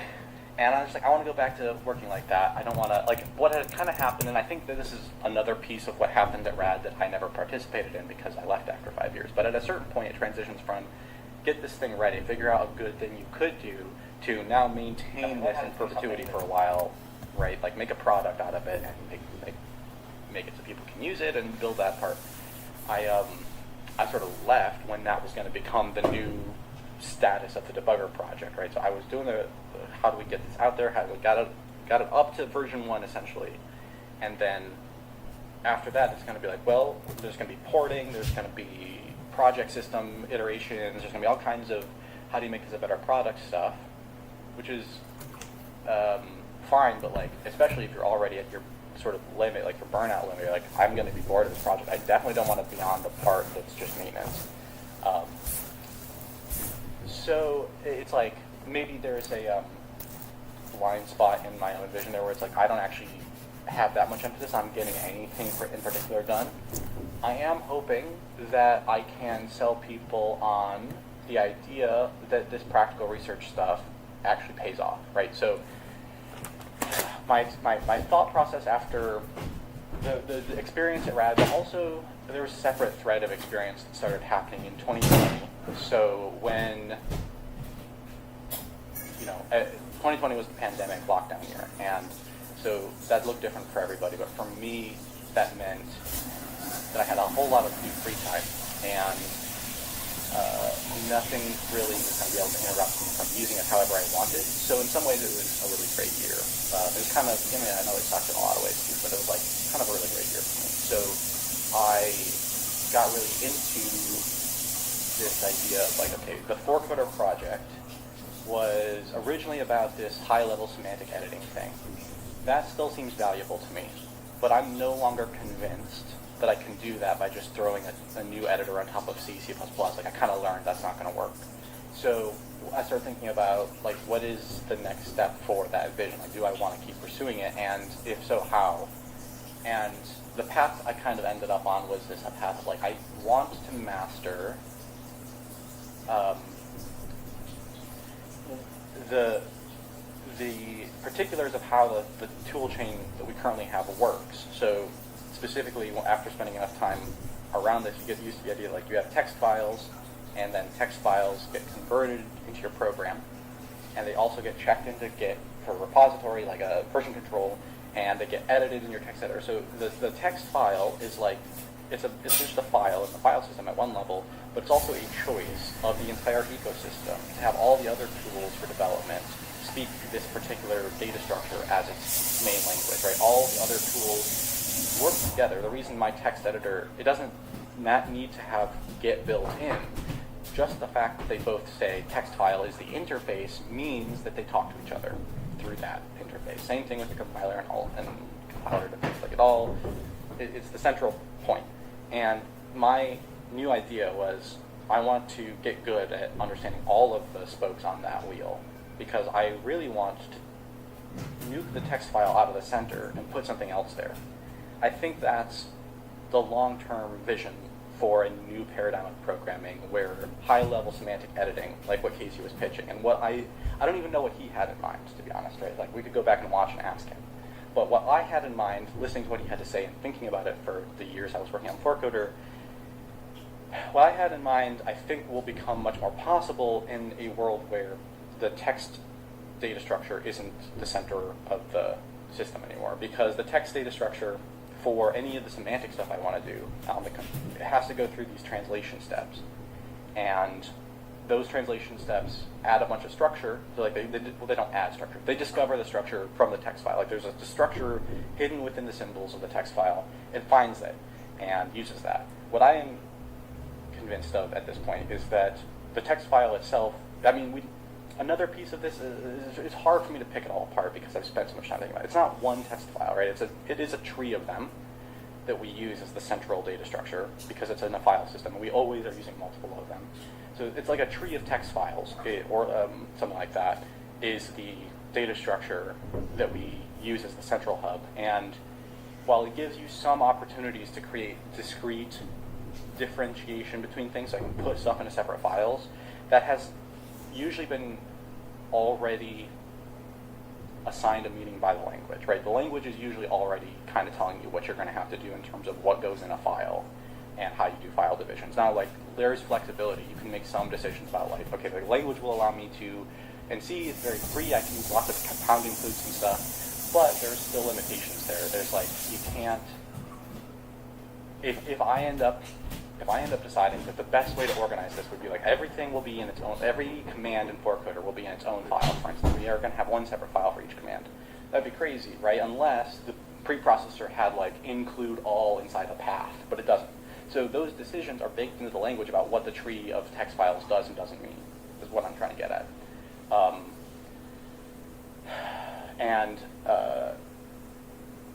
So the point of all that is I wanted to master this data structure idea, like how does the text file relate to each of these tools? If I can get good, so I've gotten good at the text editor part, I've gotten good at the debugger part, I left that out of the wheel, but that's one of the spokes on this thing. There's the compiler part and there's the version control part. So I haven't done a project like either of those, but I do intend to learn them sooner or later. But another piece I want to learn is just how do you go about designing data structures, right? I wanted to get really good at that part too.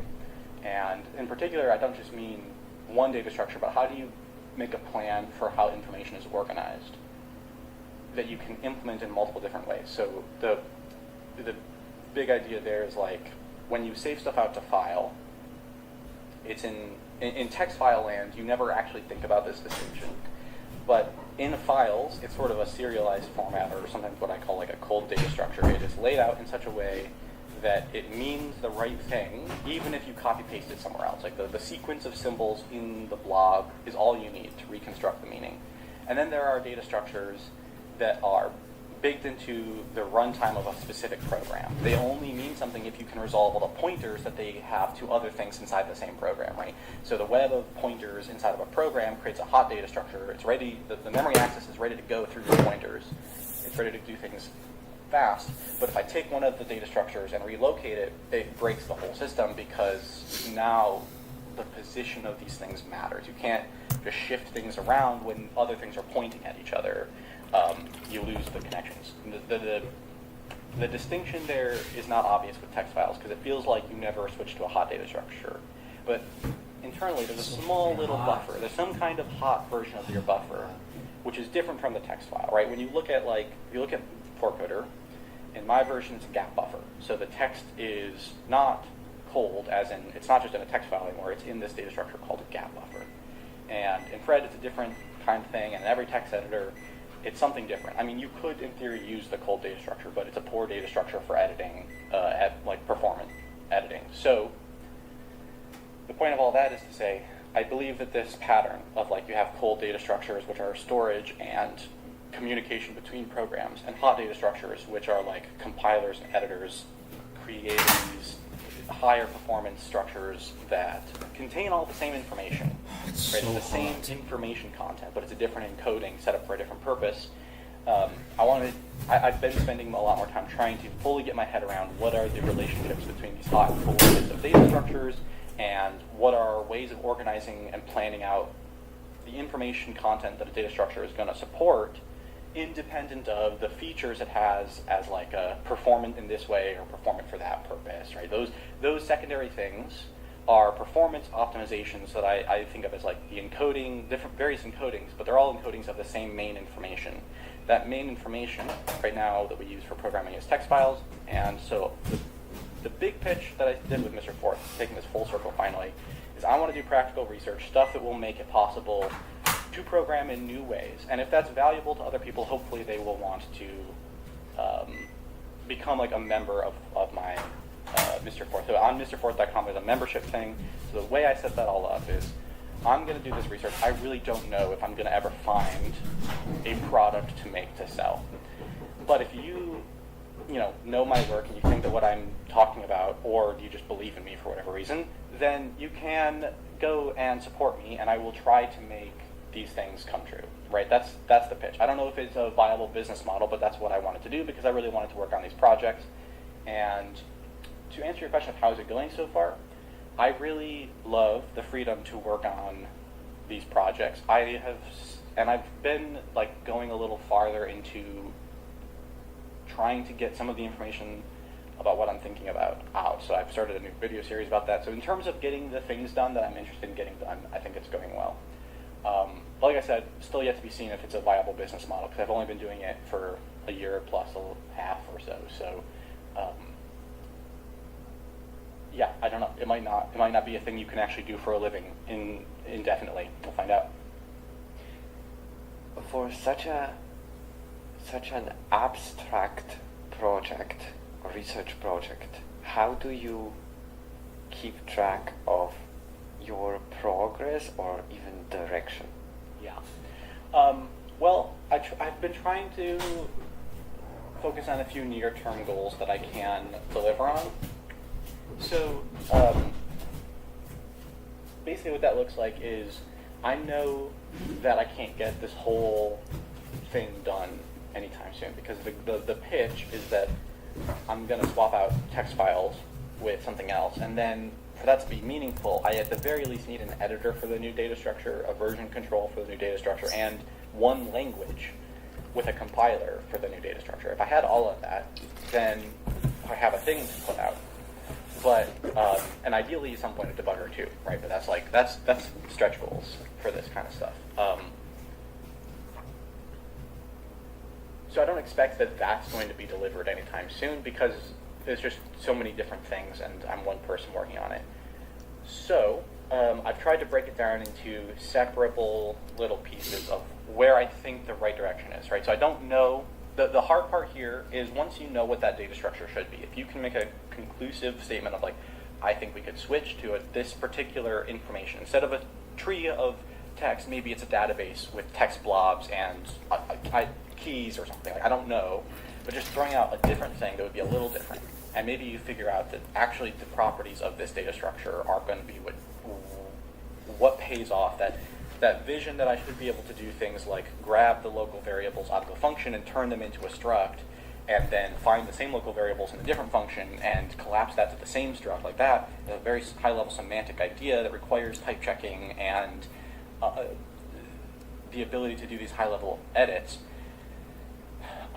You can do that on certain stages of the compiler, like in image translation of a text file to the output. There are some intermediate stages where it becomes relatively easier to see how you would do stuff like that as an edit, but those data structures are usually designed, right, not for editing purpose. So when you're talking about this data structure theory stuff, we can stop, pause, and go like, okay, in theory we know, again, this is the difference between we know in theory this is possible, practically why isn't it happening?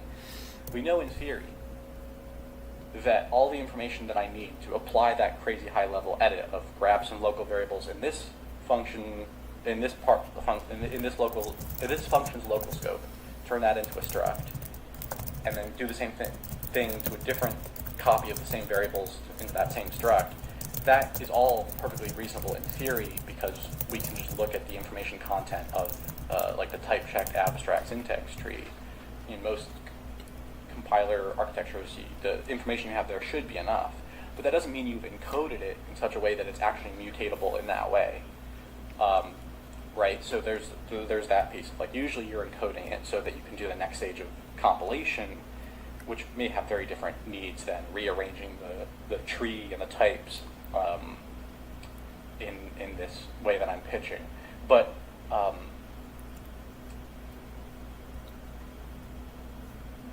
I'm not convinced. So in 2020, me and Ryan worked on this project called Dion together.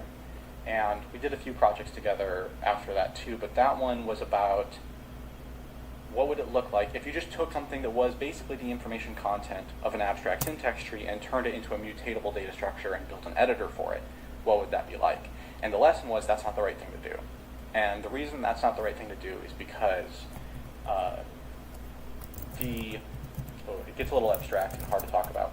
So the way I conceptualize it is when you build a data structure, right, like a text file or something, tree of text files, you have, and once you've defined your data structure, that sort of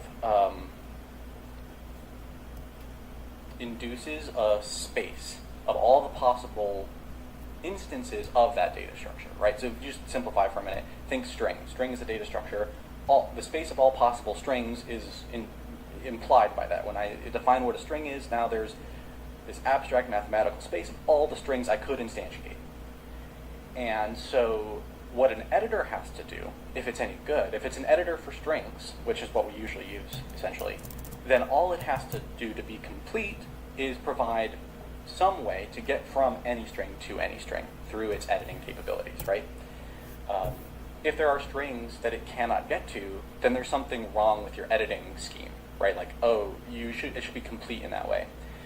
And then, of course, you can also look at it in metrics of like how many edits does it take to get from where you started to where you want to land, right? If it's a lot, or if it's super counterintuitive to find those edits, then you have a different problem, right? So the navigation of this induced space of possible values is the thing I was looking at, and I realized that when you're on an abstract syntax tree and you start looking at the edits you need to edit that, compared to the edits you need for a text file to be complete. For a text editor to be complete, all you need is the ability to insert any character and the ability to delete any character, right? That's enough to be complete. And then everything else you add on top of that is just convenience, so that you make those edit distances as short as possible. The idea with an abstract syntax tree generally turns out to be that you need so many more edit types. Like you can't, it's not just insert a character, delete a character, it's like for every kind of node I can insert. Maybe I can make one insert that's like for all nodes, but it turns out sometimes the types of nodes you want to insert affect everything around them differently than other types, and so you need slightly different editing semantics depending on what you're doing. It's a little rusty what those things were like now, to tell you the truth. But if you look at like there's also research literature on the same idea. It's a topic called projectional editing. It's the idea that you have a data structure that you have an editor for, and that editor has an editing scheme that can complete the data structure. Like it's complete in the sense that it can get to any copy, any instance of the data structure that you want. But when it's a projectional editor, instead of just like a normal editor, it also means that it's always a valid program, right? You start with a valid program, and every program you can arrive at is one of the valid programs. It always means something. And that's cool, but imagine you have this space of strings, and then you look at all of the ones that are not valid C programs, and you delete them from the space. What you've done is you've made the space way more sparse. Right now, the points, the field of points you used to have is scattered all over the place, has shrunk down to like little stars. There's one here, and then there's one with a the main function and its open and closed brace, and that is so far away from the empty file that it's like, well, what's the edit for that jump? And if that's not an edit, what are the intermediates? Like, is there an edit that goes create an unnamed function? Well, that's not allowed in C. So, like, you start realizing that this restriction of always being a valid program generally means that you've decreased the density of points in the space of what your data structure is allowed to contain. Now, if you design a data structure that is itself has this property, that it's always valid, or if you design a language, like you could do this with text, right? Take a language and just say anything that doesn't compile, I'm going to find some way to make it mean something. So you could do this pretty easily with like esoteric programming languages, right? So, for instance, there's the classic example, brainfuck, is actually like this. It has 8 characters that mean something, and everything else is ignored by the interpreter. So every text file is a valid program in this system. That's fine for that very esoteric case, but you don't actually want that in serious programming architectures, it turns out, because if every program is valid and defined, then what does version 2 of the language mean? Right? What version 2 of a language, the next version of a language usually means things that weren't defined before now have a meaning. It doesn't usually mean things that used to be defined this way are no longer. I mean, I know like Python went from 2 to 3 and old stuff that worked broke, so it happens. But I don't think people like that. I don't think you like when you are on a language and you have something that is defined by the language, and then in the new version, the thing that was defined is now defined in a different way. It doesn't mean the same thing anymore. You just don't want that. You want the things that were defined previously fixed in place. So, again, using that vision, that framework of the field, the space of all possible states that your data structure can be in for your program. Imagine instead of deleting them, you're coloring them. Some of them are green, they're good, they compile, and some of them are red, they're bad, they don't compile. And you decide that they're all green. Then with that, usually the red points, the ones that don't compile, are the space to expand the language. But when they're all green, now you have to modify previously defined points to add new features. So it turns out, after looking at all these things, that I just don't see any way that the current architecture is wrong, besides the fact that it's text files. Like everything else about it is right. You want languages that only define a subset of the data structure as valid. You want editors that can construct invalid programs. You want simple editing schemes that don't require 5 different operators just to be complete. You want all of that, but you also just want better structures built into the core than what a text file gives you. You want some kind of key index system. You want some kind of discreteness that is missing. And so I am kind of on this journey. So what the question was, it's all very abstract. How do you pin down? One of the big points is, what is that data structure? I don't know, but I am doing experiments like C scripting to figure that out. So there are these experiments I'm doing of trying local near-term things we can actually start programming with. So actually this kind of ties a lot of the things we've talked about together. I mentioned that I have been finding I miss the making games part of why I got into programming. So one of the projects I've been doing is to build a game engine, but using this thing I'm calling C scripting as one of the core drivers of how the engine works. And C scripting is not a new data structure at all, but I am modifying the way I think little pieces of C code can connect to the whole in a direction that I think matches what I hope that a new structure will have more deeply built in. So it's sort of a first step is to get the C scripting thing out. It's practical because you can already use it. I'm already using it. I'm iterating on the details of like what goes wrong with it, and I can tell you a little bit about how it works if you're curious. But the point is like you can use it, and other people could start using it. It's real now, and it reveals things that do and don't get easier. Like well, now that I have this tool working in C, it's a little bit of a hack in C, and I think it would be better on a different system, but we can explore what it's like to have this more piecemeal composition thing going on and what does and doesn't get solved well. But I'm still in C, so anytime that this magic bullet isn't actually a magic bullet, I just go back to using the other thing I already have that works well, which is program it in C, using all the other tools I already, like all the other techniques I know still available. So that's one direction, and then the other big direction is the data structures thing. Abstracting the specific goal that I have for this data structure that replaces the text file interchange. The more generic thing to ask is just like, how can I talk about and pin down the things that are and aren't like rigorous in the process of picking out a data structure? Like, if I want to talk about, hey, I'm going to have this database kind of thing, and it's going to have a specific semantic meaning. I kind of want not just to grab SQLite or something, but I want to say like, we're specifically expecting a particular scheme or something, and the reason that it's hard because I'm trying to figure out an abstract way to put the point without making it concrete in the wrong way, right? But I want to be able to talk about like data structure design skills that I am finding I will need to be good at myself, and that I will need other people to understand in order to get there. Because a big part of my assumption here is that I'm probably not going to ship those 3 starting tools that you need to make a new data structure. At best, what I can do is probably arrive through the C scripting experiments at a pitch, and then maybe a demo of an editor and a language or something. But I'm probably at some point going to need a larger community to believe in my idea too. And so a part of the project, is to just take my particular scheme of like thinking about this and make it available to everyone, so that if I do come up with a solution and I try to explain it, that the language that I'm going to use to explain it is already available to other people to understand what I'm talking about. So that's what the data structures, like I've got this new video series I'm working on about data structures, kind of just going through all the things that I have been learning about. Some of this comes again from like academic literature on like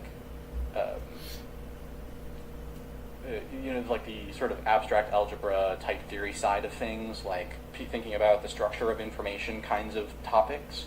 And some of it's just my own homebrew. Like I learned some category theory, but I threw it out from how I talk and think because I don't think it's a little too jargony for me, especially when I'm trying to explain it to other people. But I love the arrows and the diagramming that it taught me how to do, and I'm trying to make a sort of back of the envelope version of that for reasoning about programming. And while I don't think it's perfect, I think I've made some headway on how to do that. And so there's stuff I'm trying to share about how I'm going about just thinking these things through. There was a lot, but I continued, and I think I got it in my head. So I think we're on the topic. To wrap up the last 2 points you made, you said that you're having both the work on the C scripting part, which explores the idea of a new thing, like new paradigm, replacing the default text file as a default text data structure. And then you have a video series that you started on data structures, but more like an information theory. Yeah. Okay. Now, on the C scripting side, how does it look like? What's your use best, callback invocations? Best approximation of this new data structure that would replace the text file? Yeah. So I'll tell you very practically what I'm doing first, because I think that I've already given the so one of the things I've learned about information theory, and I dropped the my interest in category theory off in the last breath I was giving previously. So something I learned from that is that it's very often useful to view everything you're dealing with regarding information from a top-down and bottom-up perspective simultaneously. So the category theory stuff and the arrow diagrams, that's a top-down perspective. You don't talk about what's inside the information. You talk about how the different types of information relate to each other. Right, so this is the relationship network, and then the bottom-up structure is more like the set theory, the data, or it's like the nuts and bolts. How do you put it together? Low-level thinking, and then I think that if you get the explanation at this level and you don't get it, and then I give you the explanation at this level and you don't get it, but I explain it all together, eventually that helps put it all together. So here's the bottom-up version of C scripting. The bottom-up version is when you compile a program, if you look at the data structure for the program itself, it is just like every other data structure. It's got some informational content, and you can use that to do more than what we generally do. So it contains at the top level, it's like a header, and then a bunch of data sections. And each data section has a few pieces of information. A very small name, it's usually like .data, .text, .debug, whatever. And then a data blob. And then the data blob can be in all sorts of different formats depending on which section it is, what role it plays. So if it's a .text section, it's got the machine code. That's the stuff that actually executes, right? It comes from your executable code. Then you have .data sections, which contain your global variables. You might have .r data, which contains the global constant variables that you want to have marked as read-only. And then you might have debug info of some amount stuffed in there somewhere. And you might have, there's other stuff. There's like exception handling tables and stuff. So there's all these different tables and sort of stringized sequences and stuff smashed together into data sections. And there's only a few of them that are like defined, like .text, .data, .r data. A few others that are like, each of these is per operating system, per compiler, a little different. But there's a bunch of open space there. There's like a whole bunch of those. So you go back to the analogy, the framework of the space of possibilities. In the space of possibilities of executable formats for both Windows and Linux, there's a bunch of red dots. There's a whole bunch of unused space about where I can go and say, I'm going to define new semantics by taking this unused piece of the space and defining new meaning here. And so what I got is I can create, this is not standard C. So a big part of C scripting is that you have to embrace non-standard extensions to your C compiler. So the non-standard extensions that I'm embracing are two things. One is the ability to create new data sections. Those data sections I was telling you about, you can just say, I want to create a global variable, but I don't want it to go into .data or .r data automatically. I'm going to assign a data section. I'm going to give it my own name. I'm going to do whatever I want. And then the cool thing you can do with that is you can now make multiple global variables that are all in the same section together, and then assign your own meaning to that data section at the end, right? You can write your own code that assigns meaning to that data section. So the built-in program structures say, like, here's what the executable code means, here's what the global variables mean, here's how it all links up. My thing just says, okay, cool, I want to say that, think of a good starting example, for-coder commands. Okay, for-coder commands are important to for-coder. They basically they're made up of three pieces of information. A function pointer to the actual command code, the name of the function as a string, so it can be displayed inside of for-coder, because the C code has the function name, but the compiler doesn't preserve that by default, right? That actually is missing from the executable file. So separately, you need a string somewhere in your data. There needs to be a string. It could be in the .data section, but a string that is the same text that you use to name the thing in the code. And then third, that documentation string that tells you what does it actually do with like a full sentence. And so those three pieces of information want to be like a struct, right? Function pointer, string, string. And then I want a table of those to make all of my commands, right? So that's the informal, like, abstract data structure that the commands should be made out of. If you look at how I did that in for-coder, the way I had to do it was like pre-processing. I ran a special pre-process pass on the custom code. Then I ran a custom metaprogram on the custom code, which everyone who builds custom for-coder layers now has to do both of these. Like, they have to use my build script that runs the pre-process, but not anything else, parses the pre-process content, and then runs the full build finally. So this is metaprogram. it's this whole metaprogramming thing that has to happen. C scripting says, well, what if we didn't want to do metaprogramming, but we still want the table? Can't we just organize that together? The way we would do that is we make a new data section called .4cmd or something, for command. So we'll make a .4cmd section, and I'll put a bunch of structs into that section. And those structs will be a function pointer, a string, and a string. And so now I've got one data section with all of that data organized in one place. And the compiler does not technically have to lay those out in a way where they're packed like an array. But it turns out it does anyway. Like, the language doesn't define that all this stuff thrown into a data section is laid out in any particular order. And that it also doesn't define what needs to happen in terms of padding between global variables in this data section or anything like that. It's all undefined, so compilers can do whatever they want. So I am just embracing the assumption that is absolutely wrong sometimes. It's like, this isn't just undefined behavior, but it's good enough. It's like, it is wrong sometimes, this assumption. But the assumption is it packs it like an array, right? And then the reason that it's sometimes wrong is because the compiler sometimes wants to add some padding that has nothing to do with the normal alignment rules, but it's like global variable alignment rules that are a little different and weird stuff like that. And so I've had to, this is where the research happens. Like, practically speaking, the reason you don't do this because there's a bunch of little just issues that come up. And so I've been grinding through those issues, figuring out the best ways to stand off the corners and say, like, look, I know it would be nice if you could just do this as it was. I'm getting as close as we can to that. There are some trade-offs I have chosen. Like, for instance, in my current iteration of this, you cannot use an alignment smaller than 8 bytes because of the fact that I find it so hard to figure out what all the different compilers are doing at smaller alignments than that. But at 8 bytes, it becomes more regularized where the padding is going to go up. And so that's what I've got so far, and I'm trying to make it better. But this is where I'm saying it is a hack. It is a hack on top of C.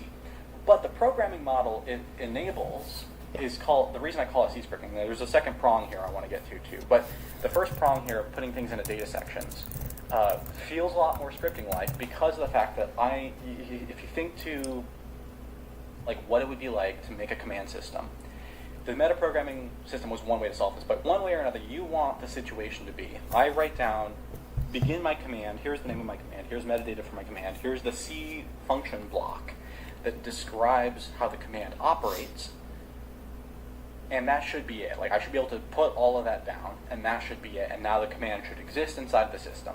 But the problem is that C does not have any features which comprehend all of the things in its global scope. Right? There's nothing I can do in a C program that says, iterate all my global variables and their type information from within the program itself. That's just not a thing. That's why metaprogramming is the solution. When you just go like at a first crack, it's like it's just a missing language feature, so you metaprogram it and you parse your own code, you find this data table, you build the data table in a separate C file, and then you include that into the final build, right? That's the metaprogramming approach. So the C scripting idea is just like, well, no, I'm gonna put it into a separate data section, and then I'm gonna write one like piece of code at startup whose job is to examine, so when you're running a program, the data file that contains that program gets loaded into the memory space of the program. Right? So you have a file, cold structure. Again, this whole data structure thing, I keep finding I want to use it. The program is in a cold data structure, the executable file. When it loads into your process, you create a process, it becomes a hot data structure. It's a different data structure called an image. So there's like the image file, and then there's the image of the program while it's running is a different thing. It's largely just mem copies of the original file's data sections, but the layout is a little different, and some data sections don't get preserved. So it's a little different in layout. But interestingly, the cold structure in this case contains instructions about how to arrange the hot version, like where things get laid out and stuff. So you can manipulate, when you're building the program file, how you want this hot version to work, and so you can say things like, once I've got the hot version, in other words, once the process has started, there will be this data structure splatted out into my memory space.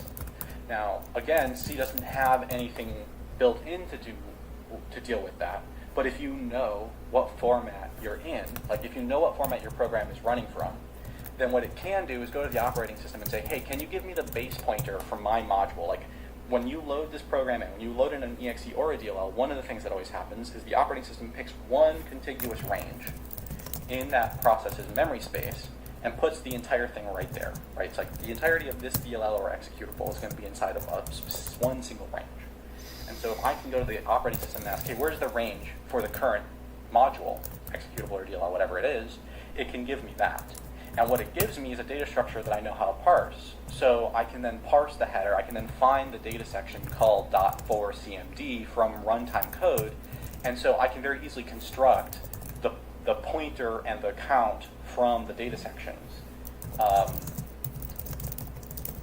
without having to do any additional sort of linking up, right? I don't have to manually link up a command. I can write a command with its extra data attached right in one sort of declaration macro. I have to use the preprocessor quite heavily. So in addition to abusing undefined behavior on these extensions, I'm also like talking about massive amounts of preprocessor work that has to happen to add this new structure to C. But once it's done, you go like command, parenthesis, the name of the command, comma, the documentation string for the command, parenthesis, the code block for the command, and it's automatically being registered because of the fact that it's in a separate data section, and that data section acts like an array that you can just grab at startup. So it's like perfect. It's like exactly what you want. It's not even going to have to go through serialization. The compiler is already doing the data packing the way I want 90% of the time, right? So that's the idea. Is like I like having the command system not have a meta program. And most major compilers have this extension. It's not standard C, but it's common unstandard C.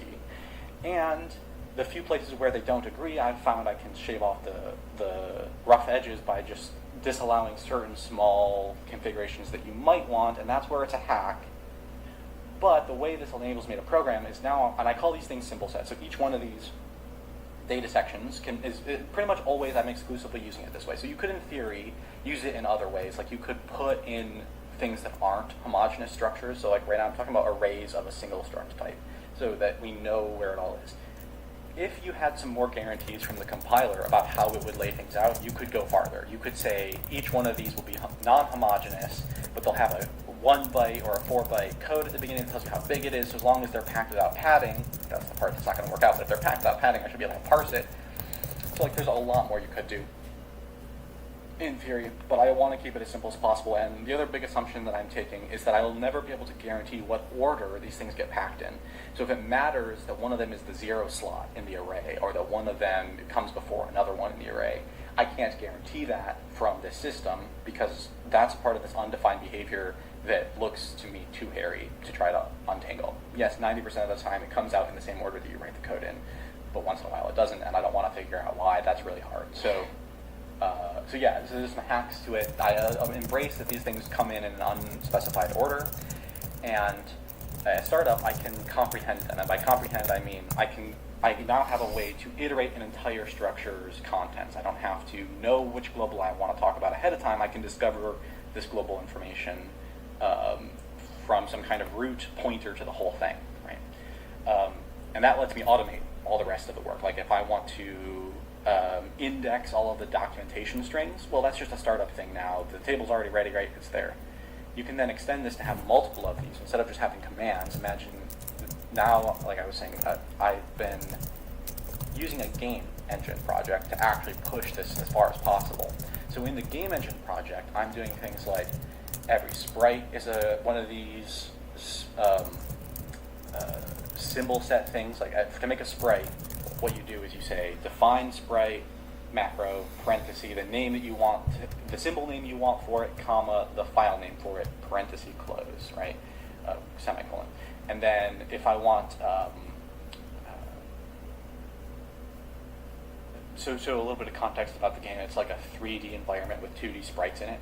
And so if I want to set up an environment generator, I'm like, here we're going to generate the background environment and then put the main sprites of the game into play after the fact. The main pieces go on the board after I've generated the board, background and stuff like that.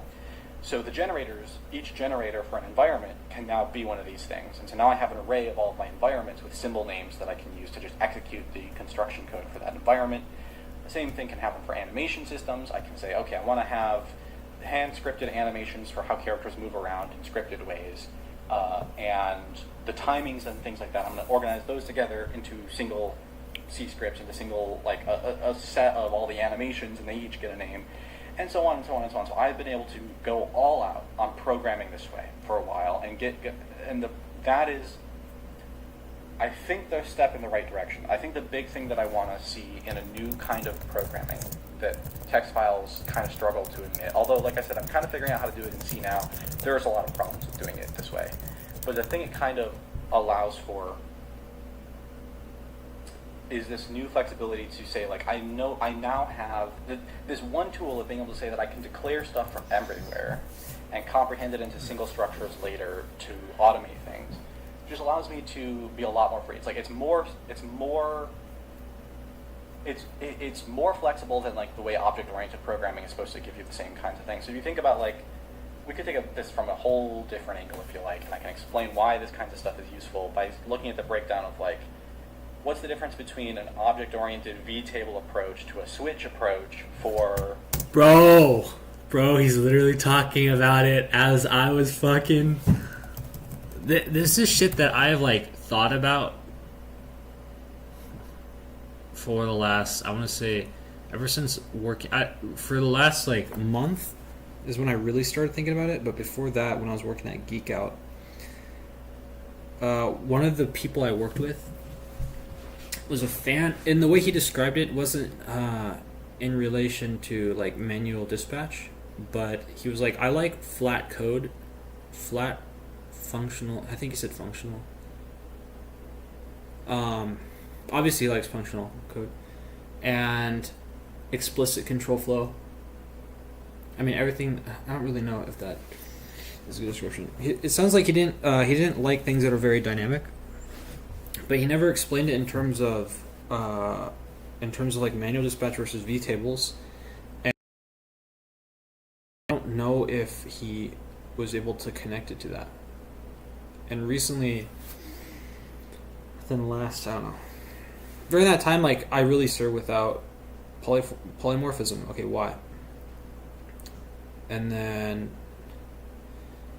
I kept exploring it, and then I was like, okay, well, maybe it's related to, like, I don't know. I think my brain was all over the place, because during this time I was also focused on encapsulation boundaries and getting things localized, and like, and also this idea that I had of like substates. Like, if you basically you should, like, if you can divide the state, how the state is like mutated into like substates, and like perform on those substates, then like, and like that, and then like it's easier to think about substates, the entire thing in terms of like substates, and like do it that way. But then like it still didn't solve the problem. But like I started putting all these things together. I was like, okay, better encapsulation. I'm gonna start doing encapsulation, so I'm gonna start doing. Obviously, I've never been a fan of like object-oriented programming, except for. Sorry, that's not true. I love object-oriented programming when it looks nicer, but I'm not a fan of like really dynamic things, I think, because I realize that they actually make it can be harder to reason about things, well, which makes sense, right? Because they're dynamic, right? So you can't reason about them just by like at a first glance. So like I wanted more like predictable things. I want less like asynchronous code. I want explicit everything, and like for that, like you need to take control of so many things, man. Like you literally need to adopt. You literally can't adopt pretty much 99% of the things that are thrown at you. You basically can't use JavaScript as is, unless you like. You basically have to pull, right? So you have to change your framing from like event driven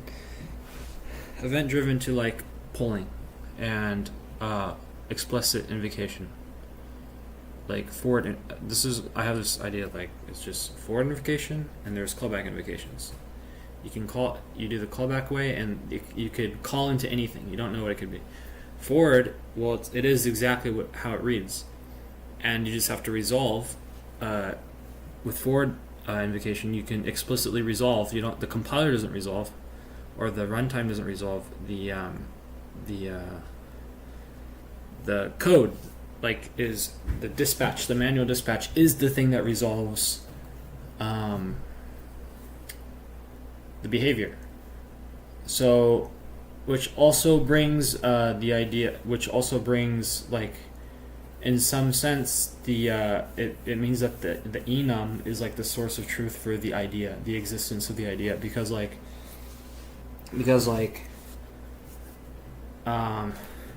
enum is like a description of like the possible, like, I don't know. I actually don't know how to describe it. It's actually, an enum is the most fundamental form of polymorphism, and it's the only form of polymorphism. I mean, obviously you could have, I'm gonna, like, okay, in the modern world, from what I have, from what I understand, enums are the only form of polymorphism that that are provable at a first glance, right? Because it's they're not dynamic. They're not really. I mean, are they dynamic? I don't know. You know all the possible states, all the possible outcomes just by looking at the enum, right? And it's because it's all there. It's all co-localized. It's in a single fucking definition. So like the very encoding of the existence of the thing is literally in the enum, right? So like an enum is actually something that recently I have begun to care about a lot more. And obviously like this with like unions and structs, like these make for, in my opinion, all you would ever need. From what I'm understanding thus far, is these are all you need to really describe any program, and like anything more than that, anything more dynamic than that, and you start to reach a land that is just far too difficult, at least for me to understand, and I can't reason about things, is what I'm realizing. And I really like this idea of explicit resolving of like, I guess you could say, straight state transition and like state just explicit resolving. But it's very nice. It's very easy to reason about, and you can do. It's, from what I'm understanding, it's a lot faster as well. And it's more explicit, but it allows for lower entropy code, right? Because callback invocations could be assigned for. You could have callback invocations literally anywhere in your code base, and like I don't think you're gonna have manual dispatch everywhere in your code base. I think you're gonna have one. You're gonna have like a few like resolvers or something that call out to different parts of the code base, but it's not going to be everywhere, right? And I don't want high entropy code. I want low entropy code. And this was all like an effort to combat basically what the LLM is doing, which is always creating high entropy code and using literally every tool it has at hand. And yeah, like, obviously, like, I've always known that like simplicity is the, like, there's like, if you could start from principles and build your way up, then you would find that like you'd likely find a better solution than the one you had that you got if you had taken every tool, right? Because every tool is like, I don't know, things should be more foundational instead of like for granted, and like a lot of the tools that JavaScript has are for granted and they're not very principled. The principles are much lower than that, much more low level. So yeah, I'm really starting to like manual dispatch. In fact, I'm almost certain at this point that there are very little cases where you wouldn't want to do manual dispatch. And I really wish that I fucking knew about manual dispatch. You know, I obviously I used fucking C when I was like when I was 15. I used it a few times, 15 or 16 maybe. No, maybe that was C++. I can't remember. I used C at some point when I was younger, and I didn't like the idea that you had to pull everything. I'd much rather have like. I was like, why do they do it this way? Why, right? This was before I even understood like the concept, or like the meaning behind having multiple threads in a program, or the consequences of that. And you know, I think I should have paid more attention to these things because they are very, very hard to realize that they are dragging you down. Because you wouldn't question your existence. You wouldn't question their existence if literally everything is like using them, and like pretty much everything uses it. But like at the same time, like a lot of things are buggy, and a lot of things are not that fast. A lot of software is slow, and also like there are consequences too.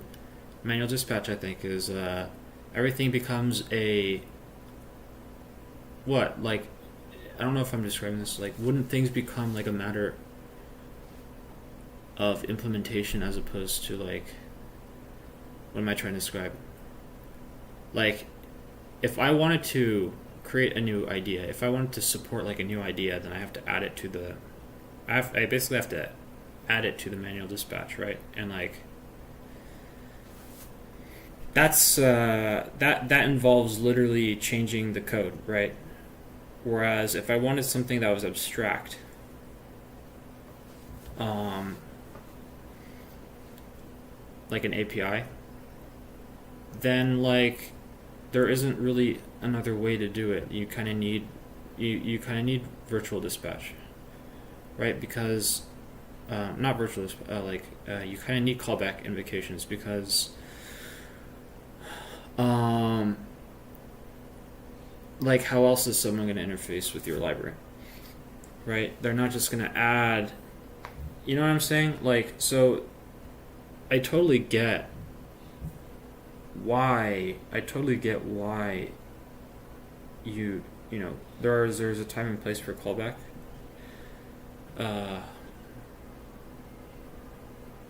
Callback invocation, but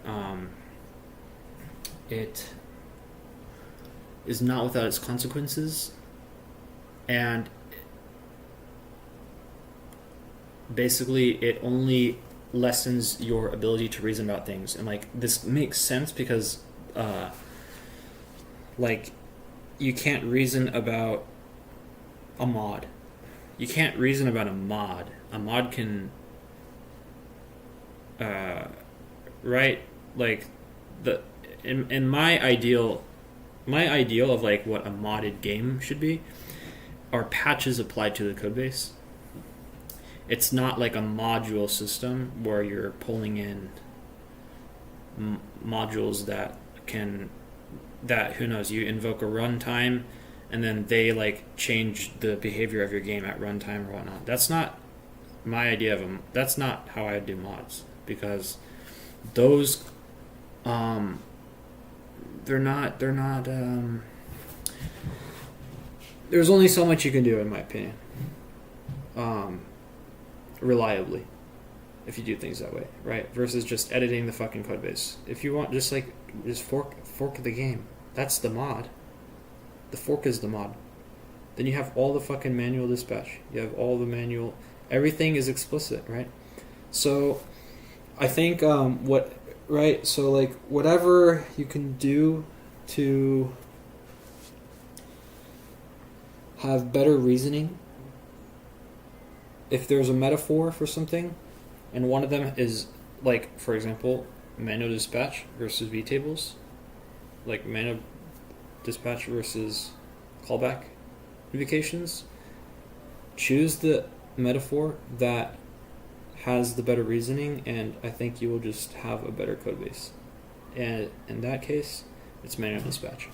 So, yeah, I don't know. Manual dispatch is probably just gonna lead to better code. That's the way I see it. So far, and it would have saved me fucking a good 10 years to know that ahead of time. 15 years, it's 2026, 13 years, yeah. And, like, obviously you can't, I don't know, you can't do, and I don't know, it's weird, because, like, in some cases that reduces things to, that kind of means some things have to become, like, virtual machines, I think, right? Because, like, the JavaScript host inherently by itself can't, it can't, like, right, JavaScript cannot, JavaScript in the browser doesn't have manual dispatch, doesn't do their events through manual dispatch, their callbacks, right? So that means you have to create your own manual dispatch loop that, or you could literally, what we're doing now is we're appending events to the, we're pushing events to this big, like,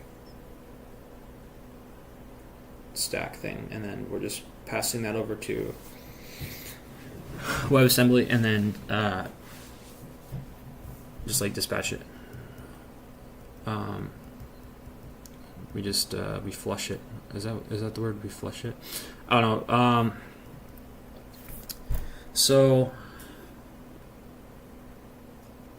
right, and then the area that I'm really interested in is, like, how does this apply for things that, like, there are some things that are obviously supposed to be separated into other threads, right? Like, audio is one because it's so fucking touchy.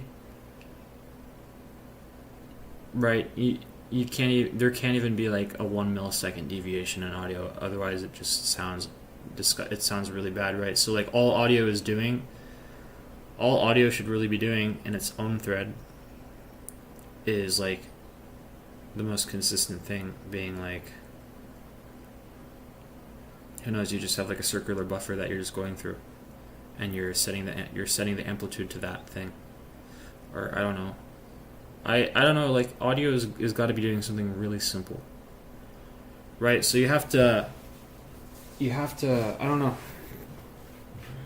it's just so, like, audio is one, but, like, at what point do you decide to, like, say, okay, let's do a different thread? Well, if you put audio and the game stuff in the same thread, then maybe, like, I don't know, it would just sound bad. I don't know, like, I feel like if you start from manual dispatch, then, like, splitting things into different threads becomes, it sounds like it would become simpler. It sounds like it would be more intuitive than starting with, I don't know, like, what's even the alternative to that? Whatever JavaScript does. I don't even know what they do for audio. I can't fucking remember. So, right, I think just starting from a single thread, starting your entire world in a single thread just makes things so much easier to encapsulate, dude. It's insane. It's actually insane. So much easier to think about things. Right, so,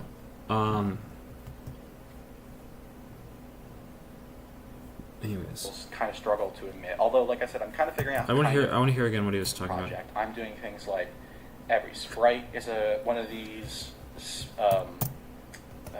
symbol set things. Like, to make a sprite, what you do is you say define sprite macro parenthesis the name that you want, the symbol name you want for it, comma the file name for it, parenthesis close, right? Semicolon. And then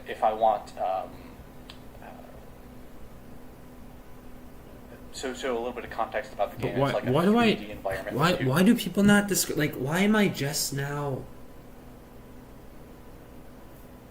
Why am I just now like realizing like why did it take this long for me to figure this out? Does Casey even talk about this? Do I don't know anyone who talks about this.